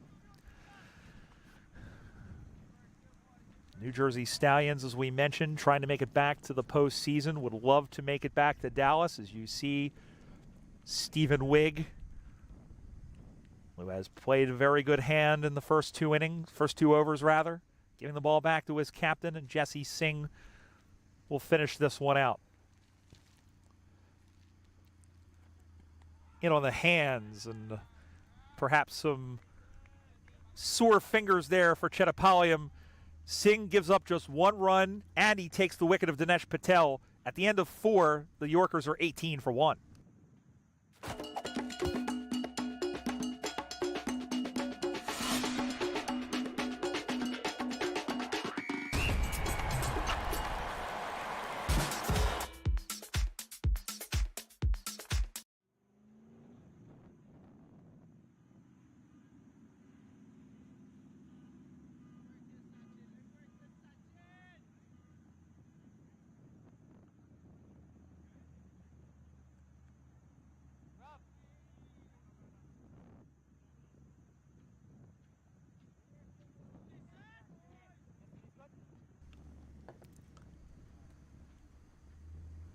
The Manhattan Yorkers needing another 111 runs from the next 16 overs if they want to put the pressure on the New Jersey Stallions and perhaps throw the third playoff spot down to the final game of the season, as Sachin Mailavarapu changes things up with some spin from the Edinburgh Road end. We'll check on the numbers for Sachin Mailavarapu. He missed the championship weekend last year because he was getting married. And that was a happy time for him, but the Stallions definitely missed his spin. As evidence there, another good ball right through to the keeper, Bravish Shadi. Mailavarapu, of course, missing the Stallions fell to the Atlanta Fire in the conference final a season ago. Kappa opens up, but straight to the man. That's square. Good over, good start. As the Yorkers been getting a steady diet of pace, now getting some spin. And he opens up and sends this one down the ground. That's all the way for a boundary and another 4 runs. And we said that they hadn't been coping with it in the early going. They finally found their number. And it was a Yorker length delivery driven straight down the ground. A couple of bounces and over the rope. And Kappa goes to 9. Fought off by Siddharth Kappa, and another run added to the total. So it's the first half of the over 3 dots and then 4 and 1. And it looks like those have been given as leg byes in point of fact. So Kappa will not go to double digits.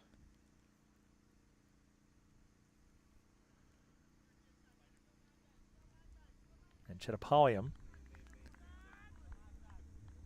as we said, bowled for a duck. Kappa made 9 yesterday against the Cavaliers. Turned around to the onside. And another run to finish out the 5th over.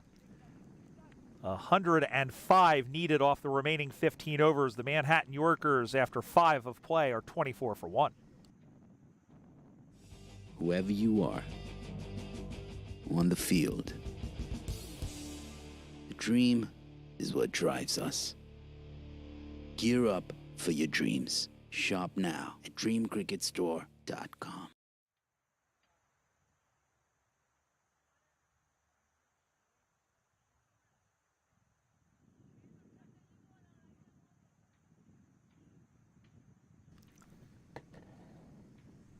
Let's go around the grounds thanks to DAFA News.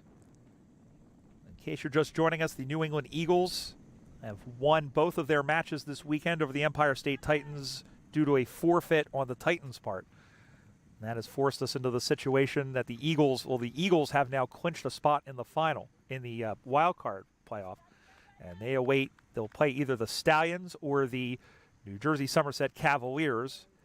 The Stallions win and the Stallions win, they are in. If they lose and the Cavaliers beat the Philadelphians later on today, as Bhaskar Yadram comes into the attack from the dog park end. So some intrigue if the Stallions cannot keep the Yorkers from reaching their target of 129. Down in the South Division, it's the Morrisville Raptors and the Fort Lauderdale Lions. They're playing the first of their two games that was rained out yesterday. That one is clipped away by Chetapalium. Good stop. And he adds to the total.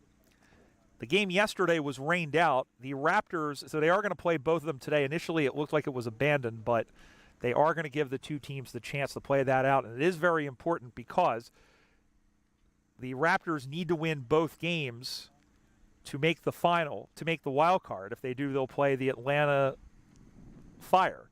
But if the Fort Lauderdale Lions win one of the two, then it is them who will go on and the Raptors who go home. Those matches happening down at Broward County Stadium in Lauderhill. They are just underway. The Raptors in the second over are 9 without loss.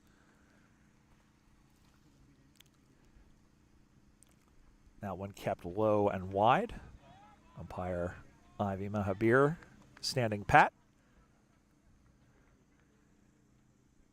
So that first game is happening now. The second game, well, no, I guess maybe that is going to be the only game. I misread that. I apologize. So it is.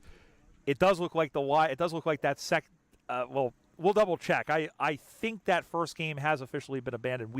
I'm sure somebody will alert me as to what's happening down south.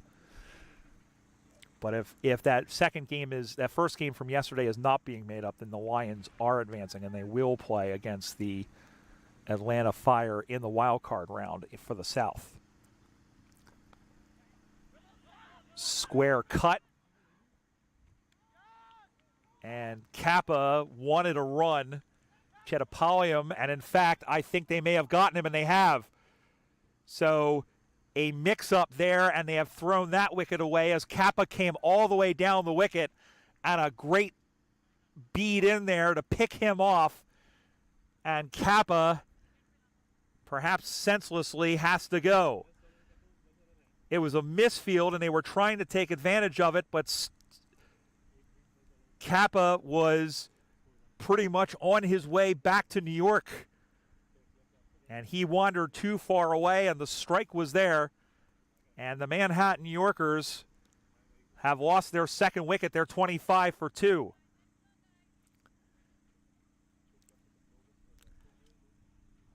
Sayamukhamala with the heads-up play to get the ball back into Shetty, the wicketkeeper. And Siddharth Kappa goes for 9 off of 17. He has knocked in the only 2 fours of the inning so far. And the Yorkers, we knew it was probably going to take almost a perfect effort to perhaps affect an upset here. And we say that in spite of the fact that the Yorkers did win the earlier matchup between the two teams this season. Game here at Mercer Park as Prajapati comes in. Prajapati made a very, very nice catch. Landed Kumar Prajapati. Right-handed batter. 3 more balls on this Yadram over. We'll check his stats in a moment here.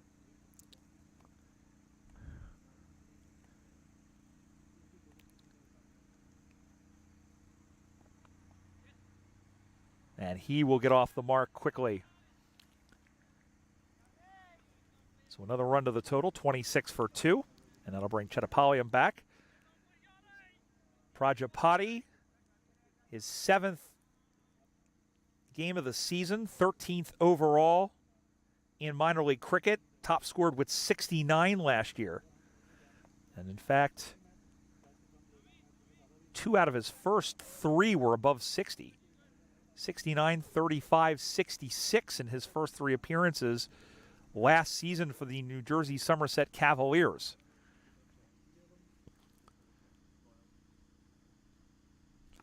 Again, that one keeps low, and that one goes to the offside. And again,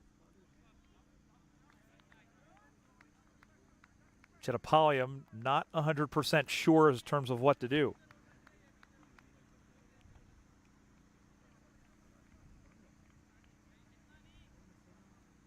One ball left in the over for Bhaskar Yadram, and then one left in the power play. And the gap between the two teams at this stage is pretty stark.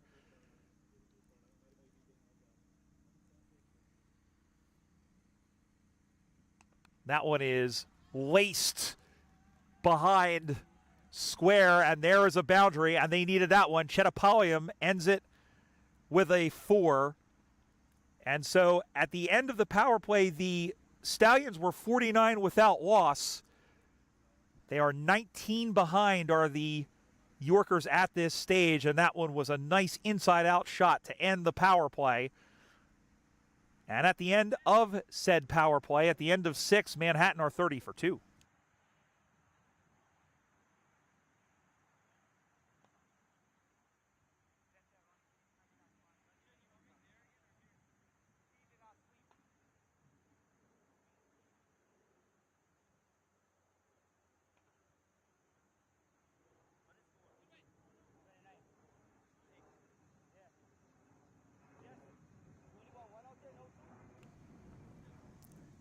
Finishing around the grounds for Dafa News, the Houston Hurricanes and the Lone Star Athletics are playing down in Houston. And the Hurricanes, when a must-win game, are 13 for 1. As Mila Varapu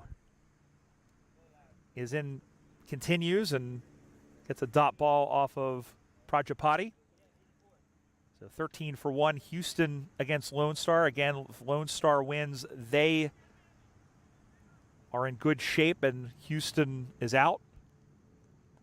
Played off the pads. An appeal for a catch there, but in fact they have it, and it was a nice snag. And another wicket goes. Here it is once again. Oh, yes.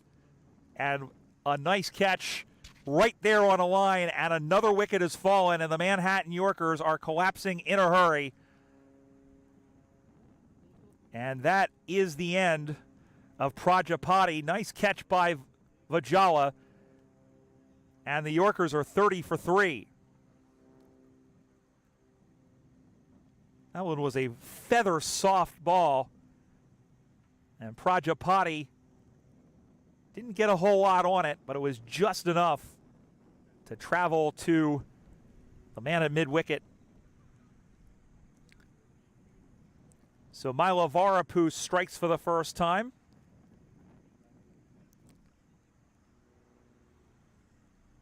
And it will be Nirmith Shashidar who comes to the strike now. Shashidar yesterday, 8 runs off of 20. The loss to the Cavaliers.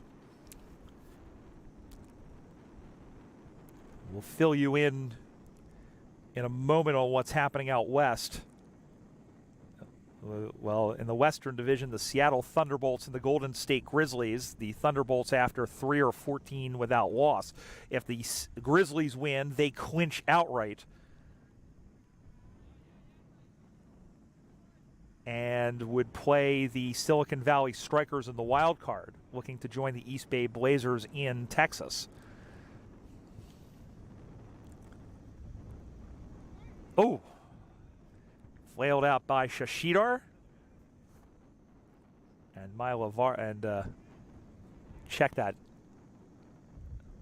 Bravashati just got one of his gloves to it, but dropped it. Don't know if there was any contact in it, but it looked impressive.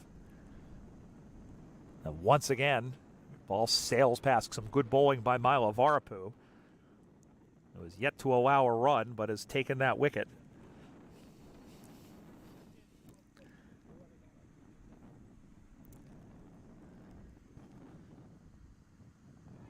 Ooh, just by the man, just by the slip. And they'll get a run out of it. Just by the hand there.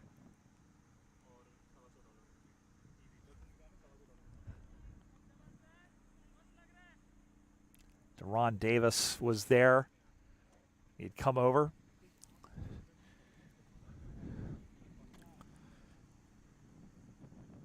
One slip in Bhaskar Yadram. 3 men to the onside, 2 to the off. A 4-man outfield.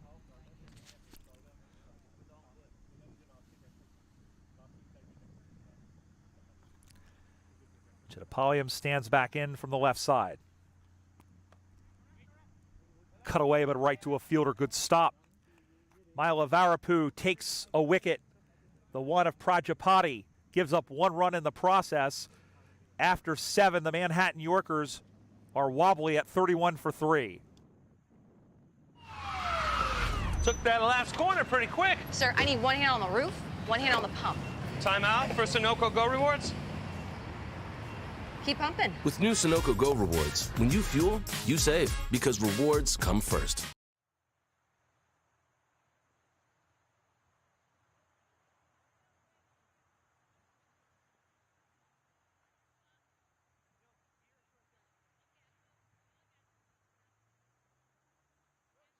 Bhaskar Yadram will continue from the dog park end,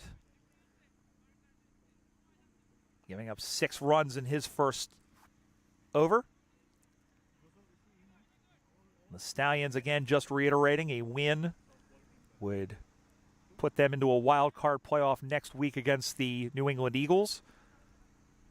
If they manage to lose this match, they will have to wait for the result of our second game of our doubleheader between the Philadelphians and the New Jersey Somerset Cavaliers. They would need the Cavaliers to lose, or else the Stallions, they themselves, are out. Fought off to the offside by Shashidar, and they'll get a run.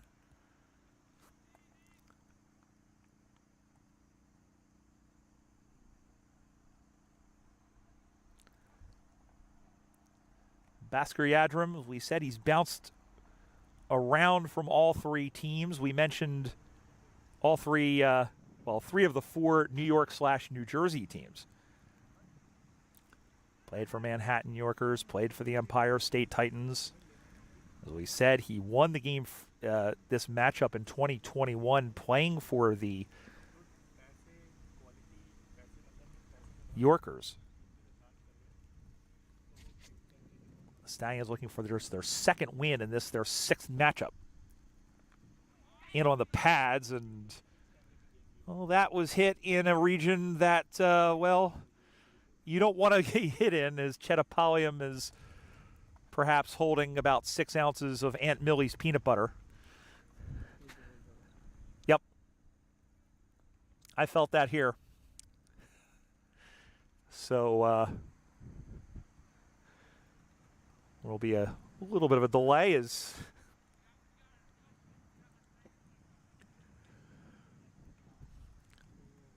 listen, I'm glad he's okay.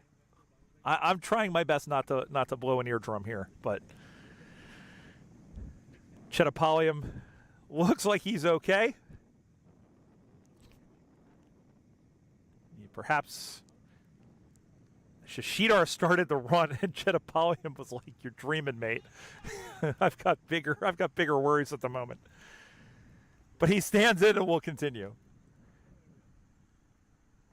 There we go. He flays that one away, and they'll get a run off of that. Well, he seems to be walking okay, so he'll be okay. 33 for 3 now.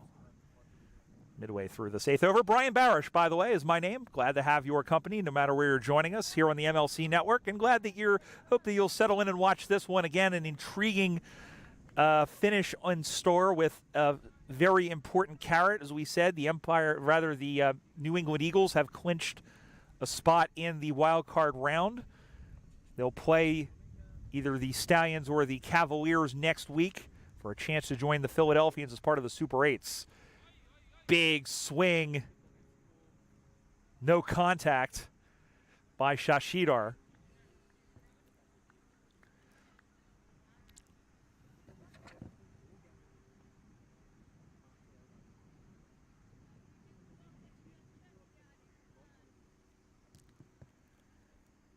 And just reiterating the playoff format, so we mentioned the 4 division winners go directly to the Super 8s, which will be in Grand Prairie, Texas, starting next Wednesday, the 27th. And the other 9 teams that are in the wild card playoffs, 2 in the East, South, and West, and 3 in the Central, will vie for the other 4 spots. The teams will be grouped in terms of conference, so the 2 division champions and 2 wild cards in the Atlantic will be in one group, and then the same in the Pacific. That one slapped behind, and perhaps a little lucky that he didn't drag that one onto the stumps. Another good ball from Basquiadram, who's given up just 8 runs in 1.5 overs. So at the end of that stage, which will be 3 days, the 27th through the 29th, so Wednesday, Thursday, and Friday, the 2 teams with the top records will face off in the final. So a very different format than what we've had here, and what potentially will be a very exciting format. Knocked to the onside. They thought about a second, but there won't be one available. Yadram gives up just 3 runs, a good over from him. They're chasing down 129 with the Manhattan Yorkers. After 8, they're 34 for 3. आ गया है Lakshmi basmati rice को घर लाने का। Lakshmi extra long basmati rice. इसका हर दाना हो इतना लंबा, पकते हुए महके और प्लेट पे क्या खूब खिले। हाँ, मेरे घर लाने का।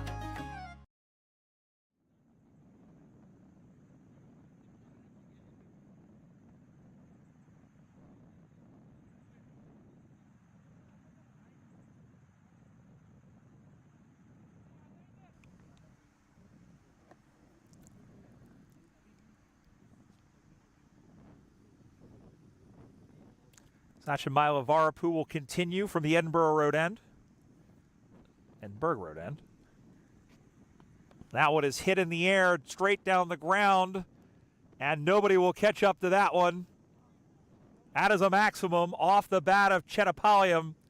He goes to double digits in style. And that one tailed away from him. It was an off spinner. But Chetapaliam was watching that one all the way and made absolutely no mistake, making Mihir Patel do the hallelujah. And Mila Varapu, who has been pretty tidy in his first 2 overs, gives up his first maximum. You see the run rate just under 5. They're required at 7.5.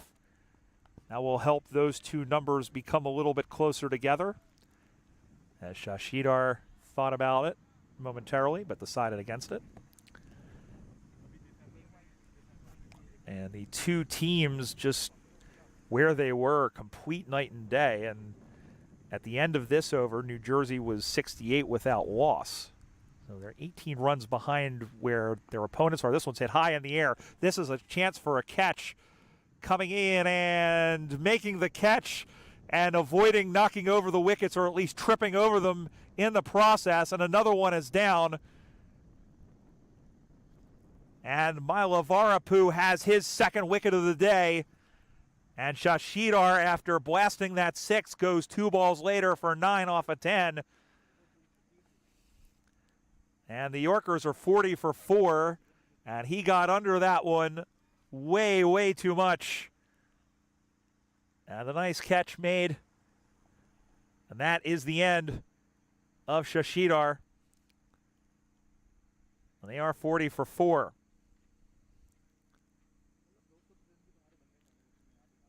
Well, the Stallions looking really, really good right now. A nice catch by Jesse Singh, who came in and hopped over the wicket. Maybe somewhere, somehow in the universe, and maybe an alternate universe, he gets an extra style point for that, although that was more out of necessity than out of showmanship.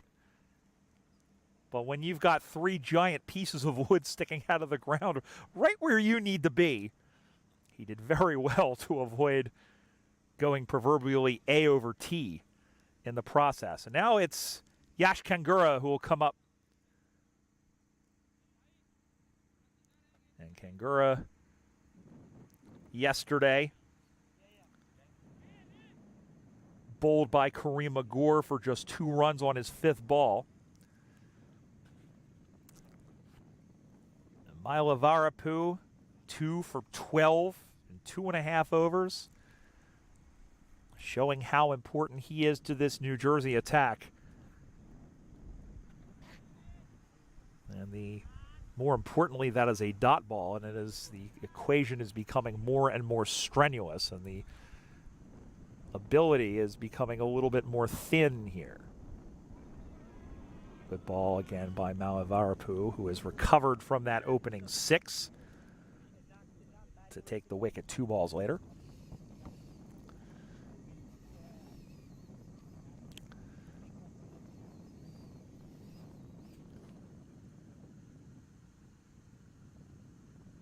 Again, that one sails by. Bravashati doing well. Yash Kangura. I feel like, the Yorkers having already been eliminated here, you don't want to do anything silly, but at this point, they really have nothing to lose. You would tend to think that maybe they play a little bit more freely. And that one is pushed forward by Kangura. Mailavarapu will field it on his own. And that completes the 9th over. Mailavarapu surrenders a 6, but he takes the wicket 2 balls later. At the end of 9, chasing 129, the Manhattan Yorkers are 40 for 4.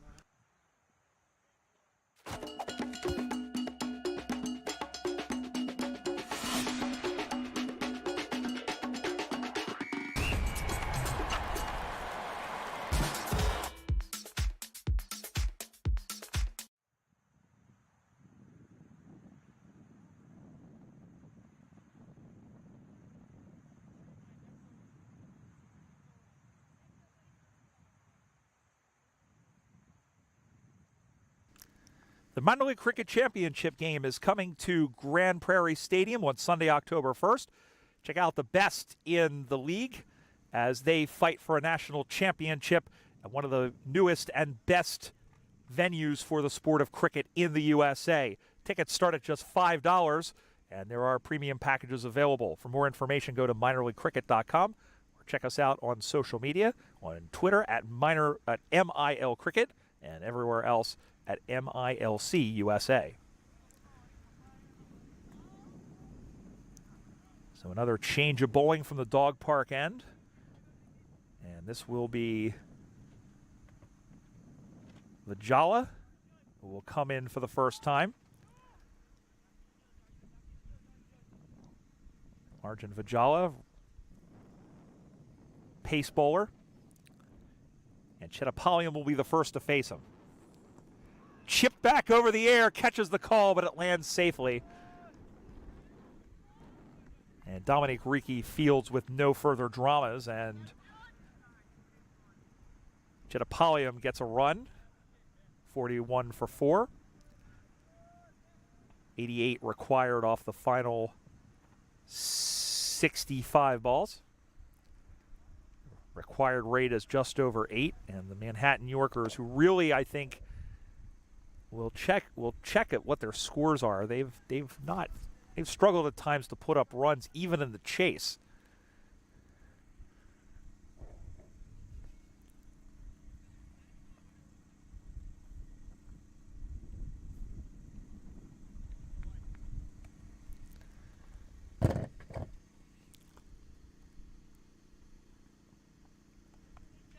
cut to the offside, and they'll take a run out of that. So Kangora gets off the mark on his fourth ball faced.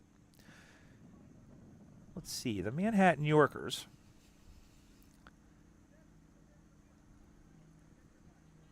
.95 for 4 in their opening game. They were chasing down 95 against the Stallions. This was the first match, so first match between the teams.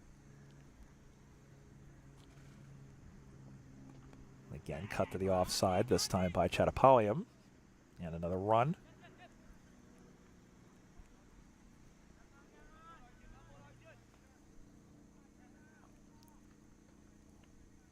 .82 chasing against in a loss against the New Jersey Somerset Cavaliers. .87 chasing against the Philadelphians. That infamous 38 when the Philadelphians were bowled out for 51.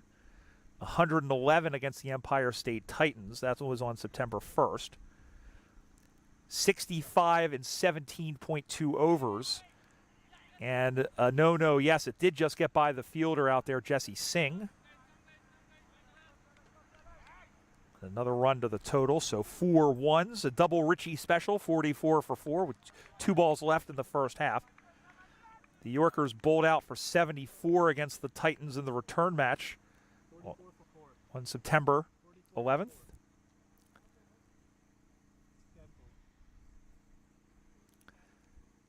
And the Yorkers 66 yesterday. So in order to win, they would need their highest target, their highest total by far, as that one is pushed to the offside. A 5th single given up by Vajala. But when you're only giving up 4.5 and over, and the asking rate is over 8, they're not going to kick up too much of a fuss here. It's good bowling by Vajala, bringing pace into the attack. And this time he watches that one sail wide and given by umpire Ivy Mahabir. So one more delivery coming up.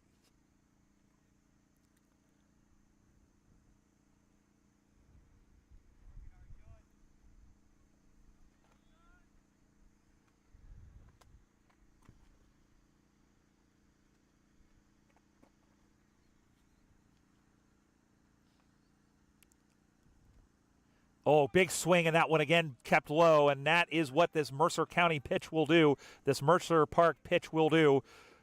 Great over by Vajala. He gives up 6 off of it. We're at the midway point. The Manhattan Yorkers have 60 balls to get 83 runs. After 10, they're 46 for 4. Whoever you are on the field, the dream is what drives us. Gear up for your dreams. Shop now at dreamcricketstore.com.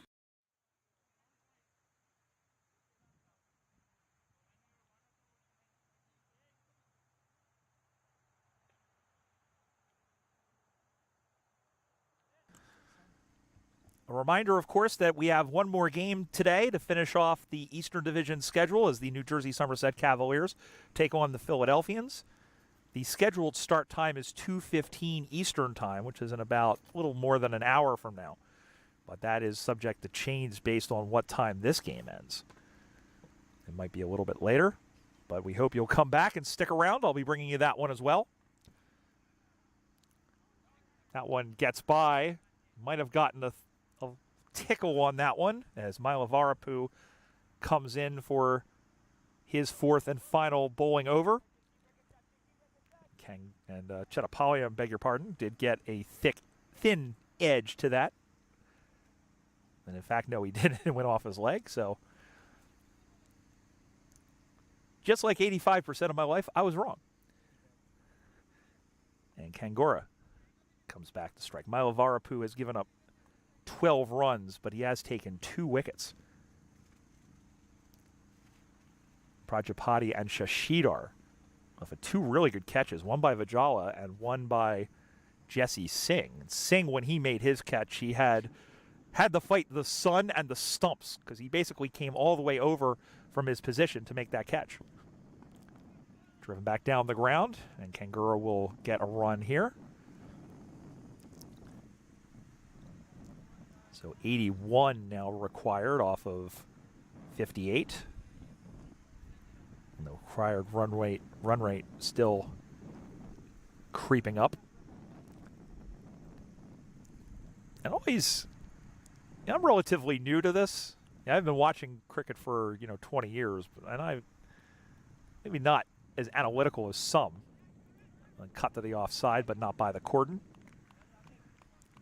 I would tend to think that with 57 balls now and 81 to get, that you would generally play a little bit more fast and loose, especially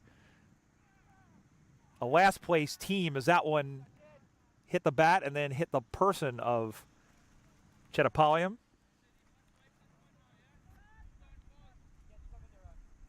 But what do I know? Maybe they are, but then again, you can only really swing at what you're bowled. Steps forward, back through the crease, past the outstretched arms of Mailavarapu, and they thought about a second, but good fielding there in the outer.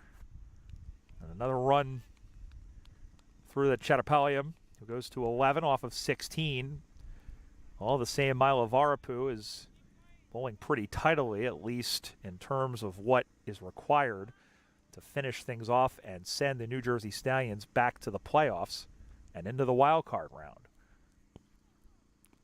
Fought off by Kangura.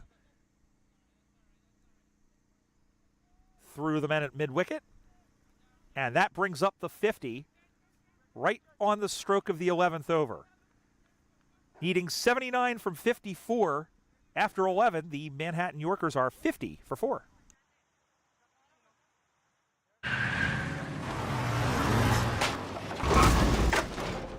What's up, Doug? What got into you? At Sunoco, we know how to fuel peak performance. Fuel your best.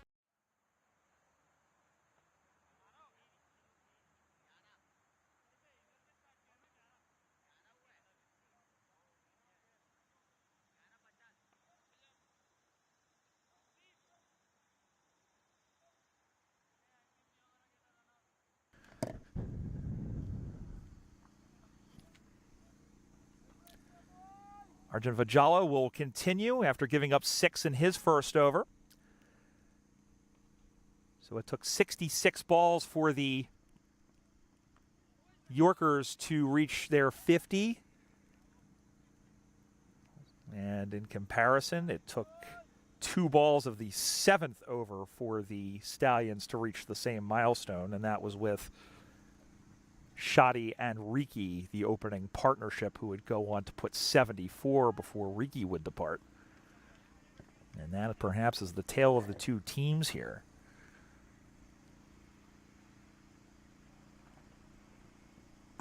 Now what is punch back to mid-on, or mid-off rather. Another run. Kangura goes to 5 from 10. Chetapaliam 11 for 16. It's interesting seeing these, we'll call them relatively low scores, and Riki, of course, making 43. And watching the Dallas Derby this weekend between the Mustangs and the Xphoria Giants, and called ever so sweetly and well by Brian Walters. Great to hear his pipes call the cricket. Big swing and a miss. Good ball by Arjun. Another dot ball. And again, the required rate punches up. Now it's over 9. And I remember thinking in listening to Brian call down in Grand Prairie, being perhaps a little bit envious of all the 6s that he was calling. It seemed like he was calling like 1 or 2 every over. Oh, big. No, another good ball by Vajala. And these Manhattan Yorker batters are really, really struggling to get a beat on it. I've called a few 6s today, but not at the rate that Brian has. Of course, that is a will say I would say that is a little bit different of a pitch than what we have here. I would say not that this pitch hasn't been given the due attention, but I'm sure that one is monitored a little bit more closely. That one is hit in the air. And taken. And again, it's Jesse Singh. That's his second catch. And Chattapalliam has to go. And now half the wickets in the shed are fluttering out. And so too, perhaps, are the wild card chances of the New Jersey Somerset Cavaliers, who are watching on in preparation. Chattapalliam goes for 11 off of 19, and the Manhattan Yorkers now 51 for 5. Shorter ball, top edge. And that spells trouble, especially when Jesse Singh is on the case. Went to his right, and sure hands from the captain. And another big wicket, and another blow.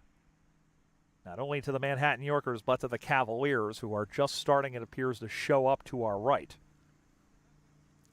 Here again is the points table. Again, the story, the Philadelphians are in on 14 points. They are in the Super 8s as champions of the East. The New England Eagles are in as well on 11. If the Stallions win, they will jump ahead to 12. And the best the Cavaliers can do, they can tie on 11. But that net run rate doesn't mean a thing because the Eagles have won the season series, and so the tiebreaker is head-to-head. So the Eagles would play the Stallions. However, if the Yorkers would manage to find the fuse here and go bananas and perhaps come back and win probably one of the biggest comebacks we've seen in minor league cricket history, as Vajala comes in to finish things off. And the ball is turned aside, but no run available. But that appears to be becoming less and less likely. Vajala gives up a run. He takes a wicket. 12 complete. The Manhattan Yorkers 51 for 5. वक्त आ गया है Lakshmi basmati rice को घर लाने का। Lakshmi extra long basmati rice. इसका हर दाना हो इतना लंबा, पकते हुए महके और प्लेट पे क्या खूब खिले। हाँ, मेरे घर लाने का।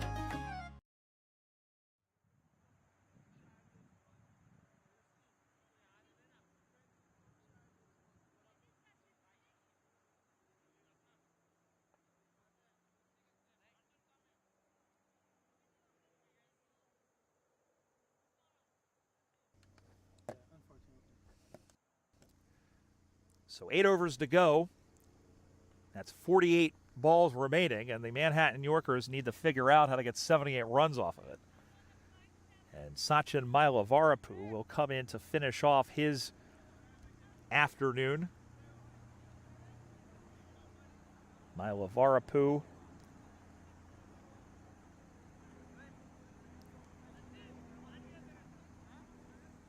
I am looking at the right game, right? Yeah. Has taken 2 wickets for 14. I only say that because up here it said that he had, or maybe he has already bowled his 4.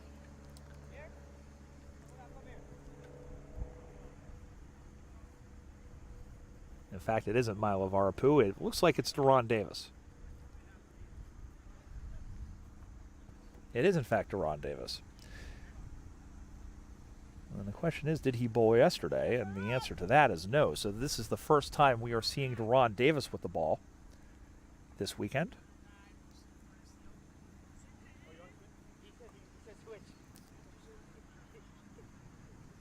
So the Manhattan Yorkers, again, currently sitting in last place on 5 points. Their season will be done once this game concludes. Perhaps a bit disappointing, but they have played well. It's not like they've really struggled. They've struggled offensively, but on this pitch that has really been very difficult to figure out. There's really not a lot of shame as Kangura welcomes Deron Davis to the Edinburgh Road end with a single, 52 for 5.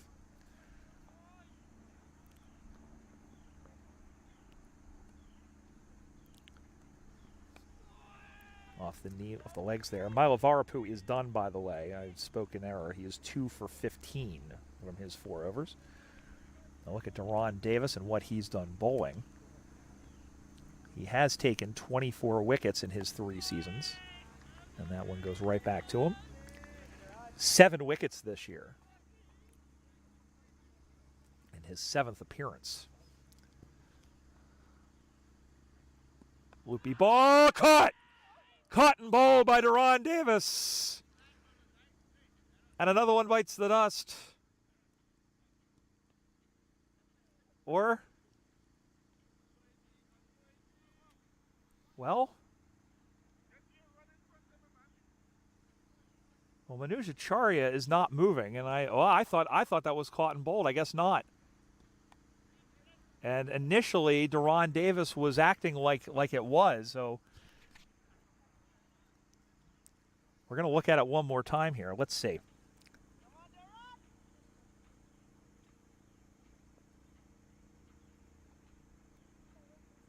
Oh, he dropped it on the second bite. Thank you. I've got 4 eyes and a pair of binoculars, and none of them work. Well, Davis only gives up the 1 in the end, so that's not a big deal. 13 complete. The Yorkers 52 for 5.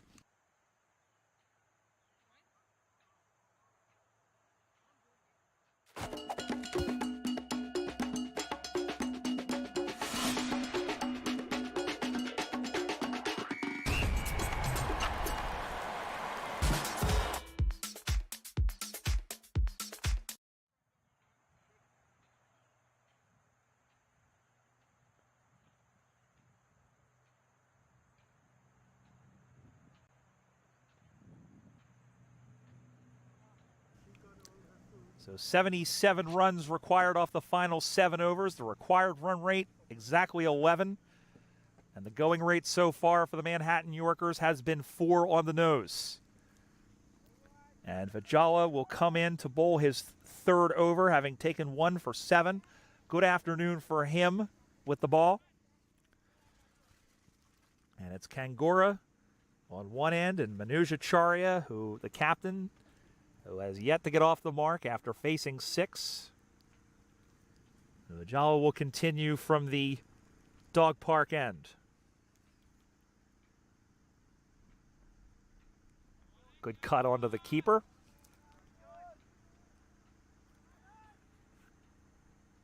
Vijala playing well. So if the Stallions win, as we said, they'll take on the New England Eagles, and we'll take a quick look, if we can, when we get a moment, at the prospective matchup. Still plenty of time, but they got to get on their horse in a hurry as that one turns around. Kangora turns out to the onside, and they'll scamper through for a single. The Stallions in their 2 games against the New England Eagles. Back on August 13th, the Stallions won by 13 runs, defending a total of 127. And then the Stallions on August 26th won by 5 wickets. Knocked down the ground. And another dot ball. In that second game, the Eagles set a target of 107, which the Stallions met with 19 balls to spare. So the Stallions, if they got to see this match out first, but if they do, they're in a pretty favorable matchup against an Eagles team that, well, let's face it, I think coming into this weekend, I don't know that they realized that they were going to end up getting 4 points off the forfeit. Well, that one is fisted to the offside, and we don't wish to speculate as to what exactly has happened because we don't know. But I don't know that heading into it, it was a little bit of a surprise for those of us who cover the matches and who follow along, that's what happened. And the Eagles have found themselves in the playoffs for the first time after finishing at the bottom of the table of what was a 17 Eastern Division in the first 2 seasons. So it'll be interesting to see if they can make some noise in the game next week, no matter who they play. Cut away and fielded in the deep for another run. 55 for 5. A lot of nickels on that score sheet. 13.5 overs, one more to go, and the run rate now at 12, and the bowling attack for the New Jersey Stallions looks in control here. And Vajala to finish off his third over. Again, cut away, and again another single. Fielded by Deron Davis. 4 runs off the over. They need 73 from 36 to the Manhattan Yorkers. At the end of 14, they're 56 for 5. Whoever you are, on the field, the dream is what drives us. Gear up for your dreams. Shop now at dreamcricketstore.com.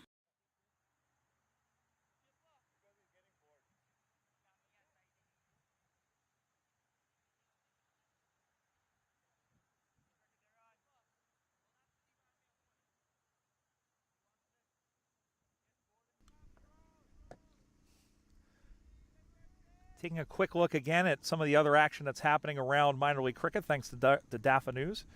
Man, Morrisville Raptors are 72 for 1 in the 9th against Fort Lauderdale. Ooh, just pushed and almost a catch taken by Prashad. Oh, just dropped in front. Monat.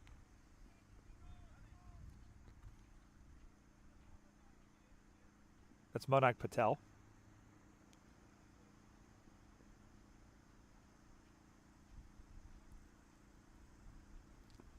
Hit in the air.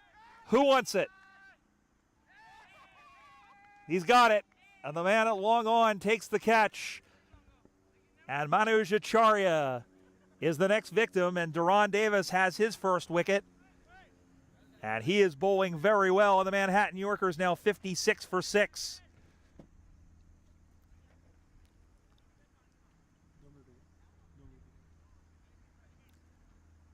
Deron Davis now 1 for 1 off of 1.1 overs, and this one was skewed high in the air.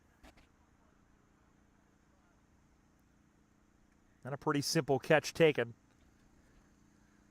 And the captain, Manoj Acharya, is caught by Sai Mukamala. And the New Jersey Stallions are another step closer to making it back to the playoffs. And if they win, they will finish in second.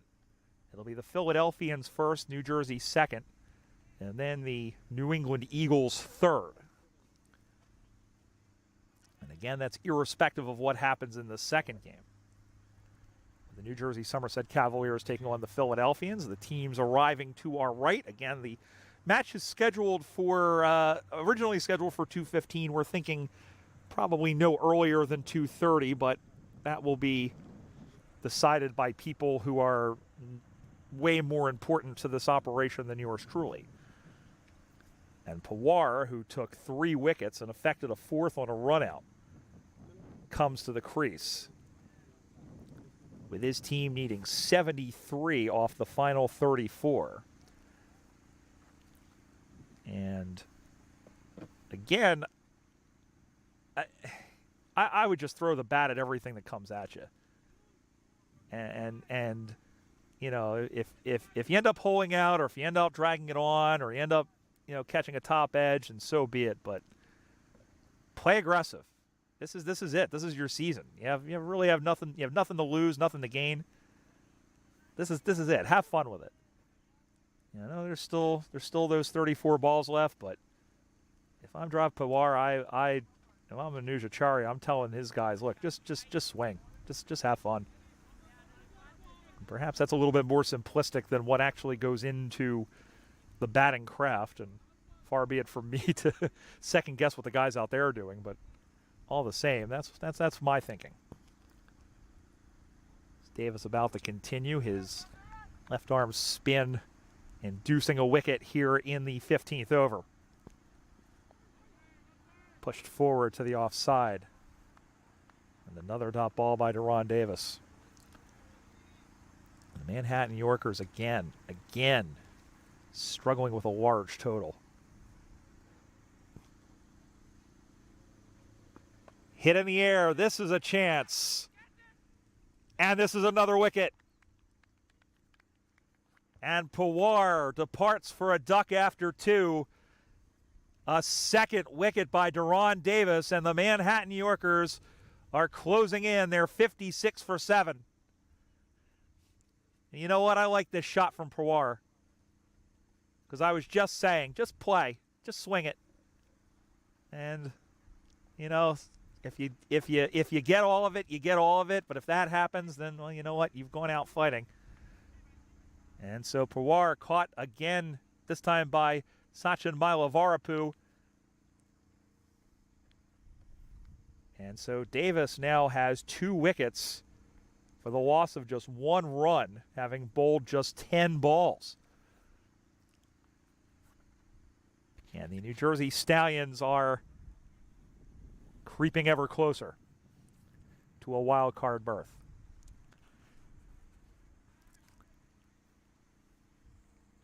So here is Shatno Roy,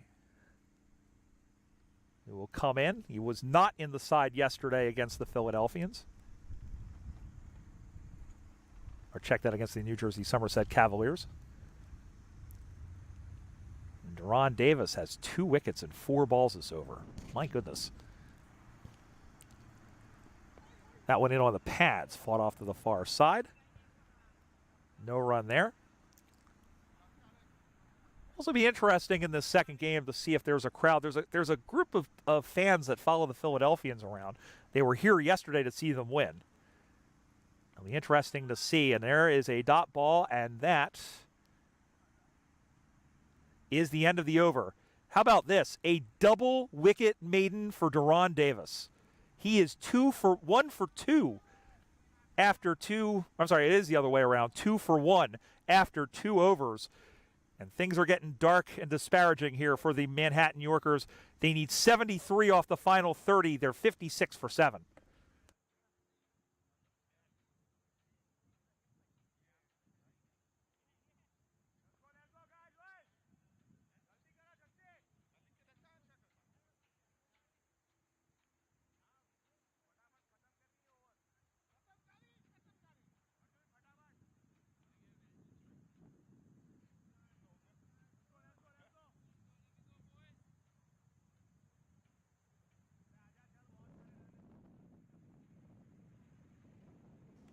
It's been like a conga line for the Manhattan Yorkers in this second innings as Lajala will come on to finish his fourth and maximum over. He has taken a wicket and given up just 11 runs in the process. And Yash Kangura, who has played steadily in the crease and has watched a number of his batting partners go beside him. He's seen Acharya go. He's seen Shashidhar go. Pawar has just departed. Again, kind of a half-hearted flail into the hands of Shoddy. The New Jersey Stallions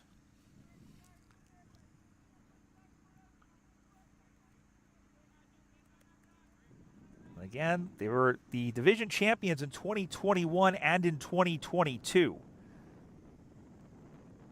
They will not get that honor this year. But they may very well be playing in the showcase weekend in the climax. The first season they finished with a record of 11-4 with 1 rainout. They defeated the then Morrisville Cardinals in a 2-game sweep of a best-of-7 series, then defeated the Empire State Titans in the conference final by 5 wickets, only to fall to the Silicon Valley Strikers by 6 wickets in the final. Allen is hit well. There's a man at the deep end. He makes the catch, and Kangura's stand comes to an end. Another wicket, the second for Vajala. And the Manhattan Yorkers are just playing the drums out here. They're 56 for 8. And Kangura As we said, he'd been playing kind of cautiously, kind of sheepishly. He decided to let loose. But to use a baseball term, he only had warning track power. But a nice catch there out there by Raymond Ramratan. So Kangura faces 18 balls, only scores 8. And the Manhattan Yorkers 2 wickets away. I rather should say the New Jersey Stallions 2 wickets away from the wild card round. Pranav Shettipalayam is the high scorer with 11.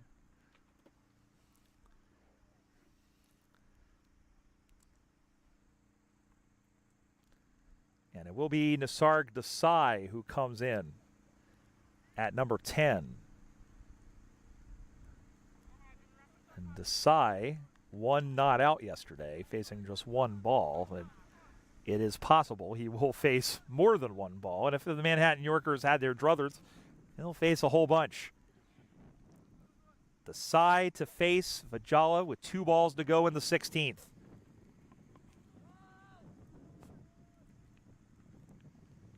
Nurdle to the offside and another dot ball.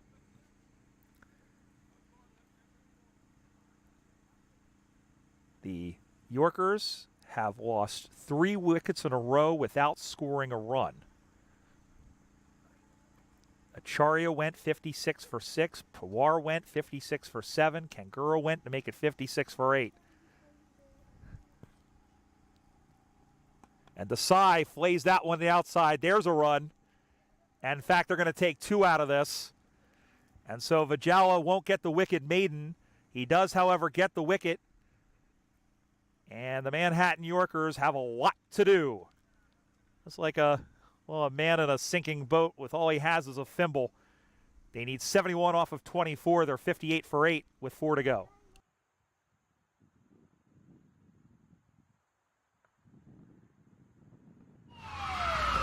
Took that last corner pretty quick. Sir, I need 1 hand on the roof, 1 hand on the pump.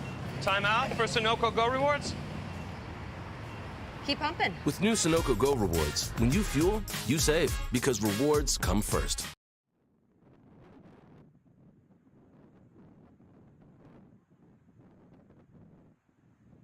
So Deron Davis will bowl for the 3rd time. And that one is cut back through him. And Nisarg thinking about it, but now they are going to give up a run on the overthrow. And we talked about all of the extra runs that, or rather, I don't know, you don't want to call them extras, but all the, I guess, wasted runs that the Yorkers handed the Stallions. And there, for the first time as well. The fielding's been pretty good overall by the Stallions in this match. So Roy off the mark on the overthrow. So 59 for 8. They need 70 off of 19. And another dot ball. That was a stumping attempt by Manik Patel.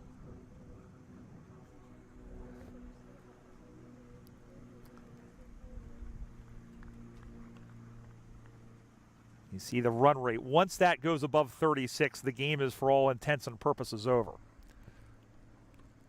That one is cut right by the fielder. They'll get 1 out of this, but a dangerous square cut by Nisarg Desai. And another single by Deron Davis, and he has now tripled his run output. He'd only given up 1 prior to this. There's a big shot, but it's popped straight up in the air, coming in and making the catch. Oh, what a fantastic catch.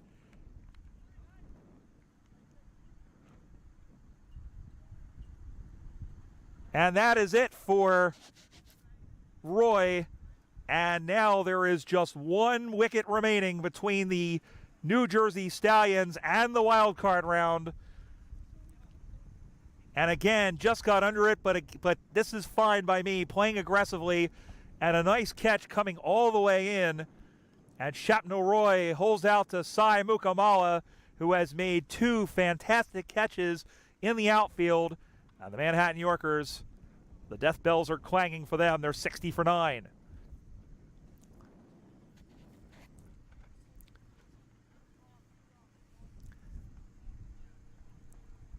So Ruchir Joshi is the 11th and final man to come to the crease. And unless the Manhattan New Yorkers, unless Desai and Joshi can put 69 runs on the board in the final 20 balls, the New Jersey Stallions will face the New England Eagles next week in the Eastern Division Wild Card round. For the right to join the Philadelphians, the Atlanta Lightning, and either the Atlanta Fire or the Fort Lauderdale Lions in the Super 8, in the Atlantic Conference section of the Super 8 playoff in Grand Prairie, Texas, in about a week and a half time. Driven back to Deron Davis. Davis, by the way, is now 3 for 3. That was Davis's third wicket. He is having a day. His econ rate is hovering around 1. And that... Nope. Nope, nope, nope. They wanted the stumping. They didn't get it. Umpire Ivy Mahabir says no, and the game will continue. And Deron Davis gives up 2 runs, but he takes the wicket.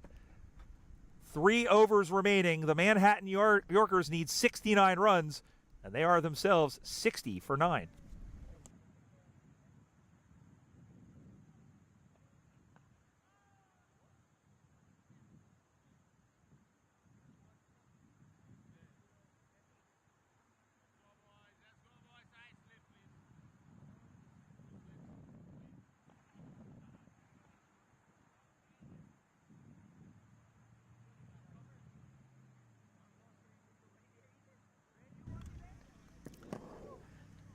So 3 overs to go, and now it's Raymond Ramertan who will take the ball. And this is the defensive.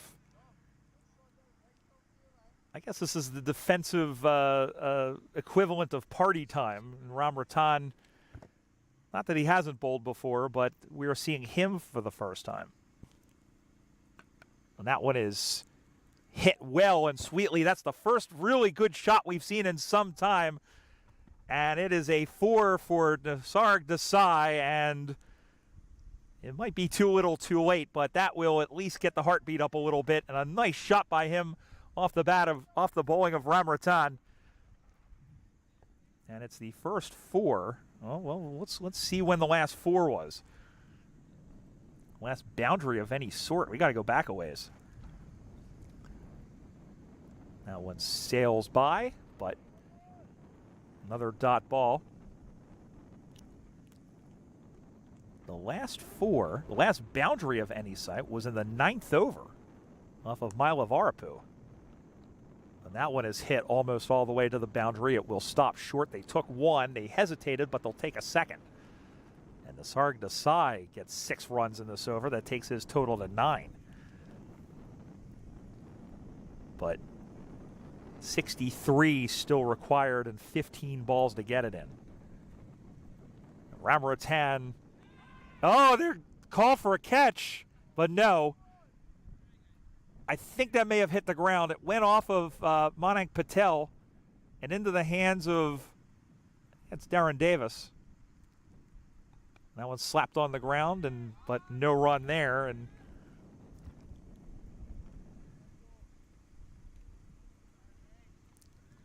so Ramertan has come in. He's working quickly.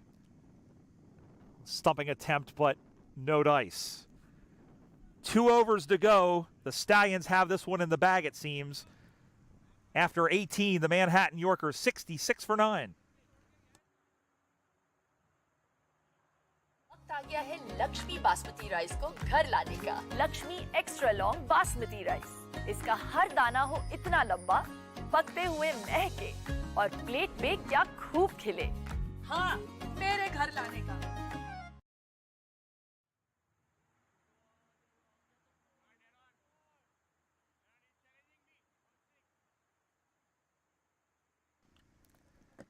Deron Davis to finish out his spell. chopped back behind to fine leg, and they'll get a run out of this. It was a big under edge by Ruchi or Joshi, and he is off the mark. John's just the third ball he's faced. Darren Davis has only given up 4 runs, and he want to get this one done in a hurry. That one is hit in the air. Is this the end of the game? No, it isn't. A great, great effort, but it's going to bounce away for 2 runs here. And that was a really, really tough effort.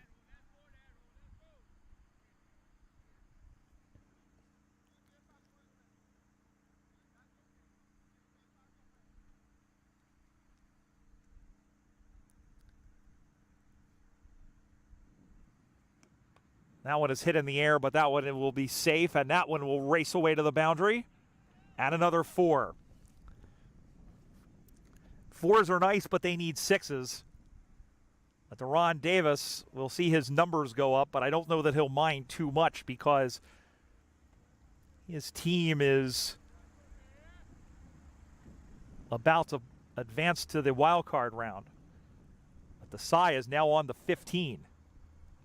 That one is hit behind. A call for catch. And again, another superior effort, but just comes up short.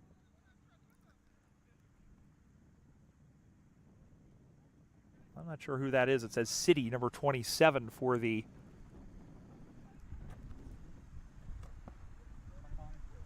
Siddharth Matani. Thank you.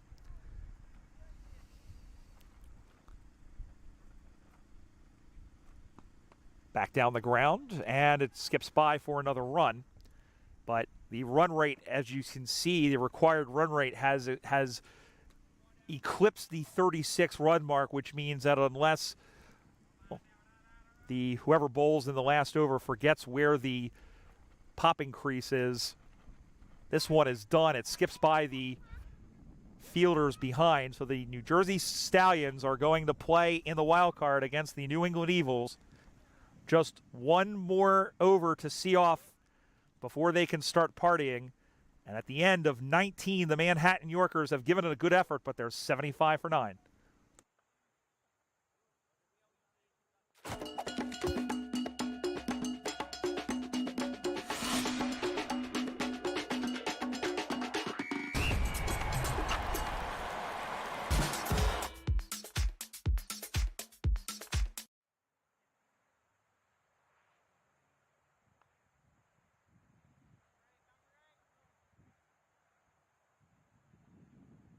Well, there's the difference the worm chart shows you, and Raymond Ramerton will bowl out the final over of this match. New Jersey Stallions will play against the Eagles next week. This one is hit pretty well, however, and there's 6 more runs to the total. So it's all ceremonial at this point, but Ruchi Joshi says, why not? We'll pull out the big driver, and that's another 6. First since the 9th over. Here he goes again, and here he goes again. Back-to-back jacks for Ruchi Joshi. Well, they may get to 100 yet. And that is beautiful, beautiful shot. There's a minivan behind us, and I'm I wonder if he's taking aim at it. 4 more balls, though.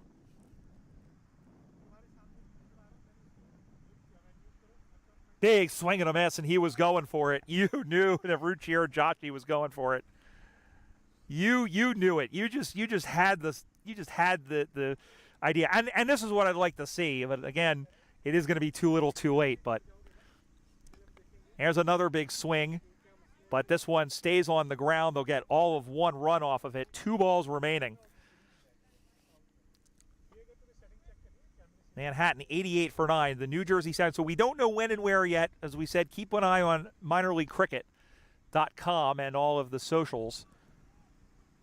They'll get 1 more. They're now 89 for 9, or 88 for 9. So this is it. 1 more ball, and it will be official. That one is hit for 6 for sure, the third of the over, but who cares? The New Jersey Stallions have won this game, and in doing so, have clinched a wild card spot in the Eastern Division playoffs.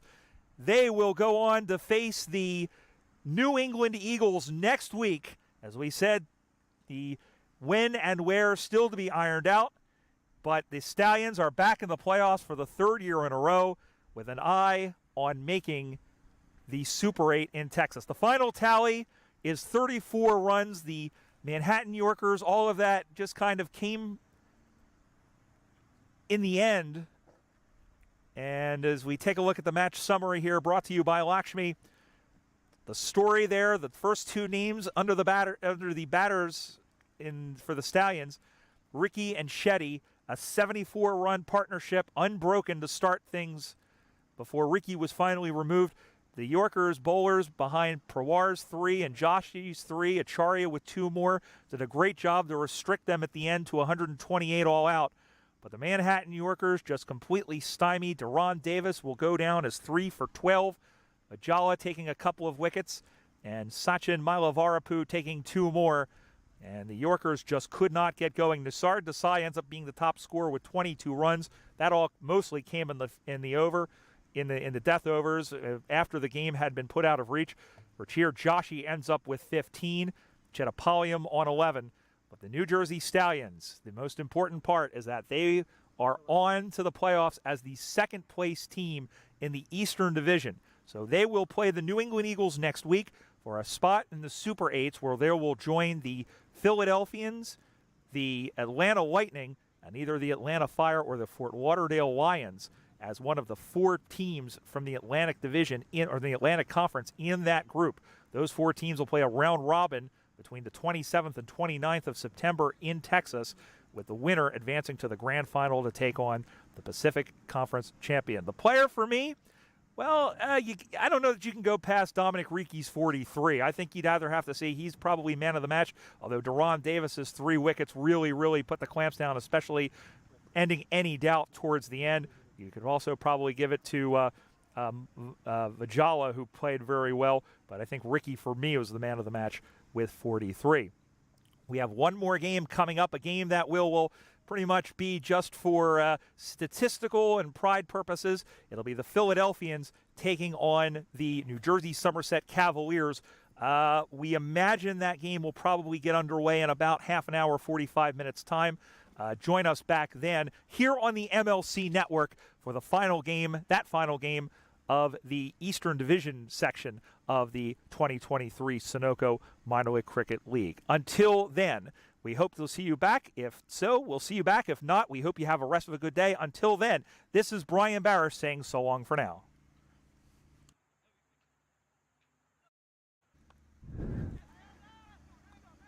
And Dinesh Patel gets things going with a run. Park end. Opening up and hitting this one over the infield. Where is this one going to land? All the way. And there is the first boundary. That one is hit well. That one's hit way out towards us. One bound. Told him! And Jesse Singh. And he opens up and sends this one down the ground. That's all the way for a boundary. Card round for the South. Square cut. And Kappa wanted a run. Chettapalliam, and in fact, I think they may have gotten him, and they have. So a mix-up. That one is laced behind square, and there is a boundary, and they needed that one. Is out. Played off the pads. And, well, that was hit in a region that, well, you don't want to get hit in, is Chettapalliam. That one is hit in the air, straight down the ground, and nobody will catch up to that one. That is a maximum. Runs behind where their opponents are. This one's hit high in the air. This is a chance for a catch. Coming in and making the catch. And that one is hit in the air. And taken.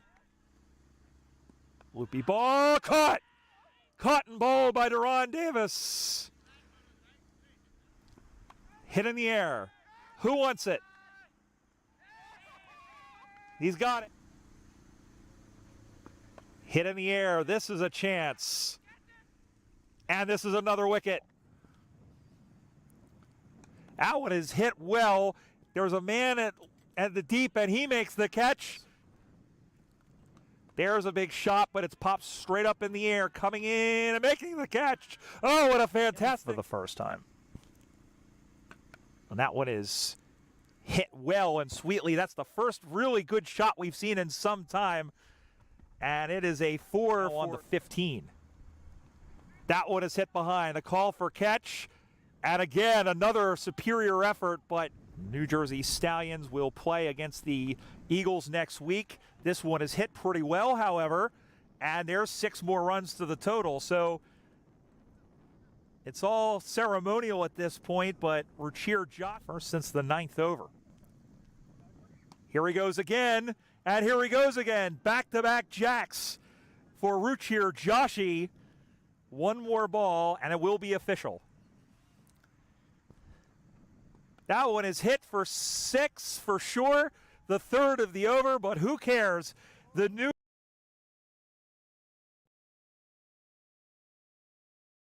Brought to you by our 2023 partners.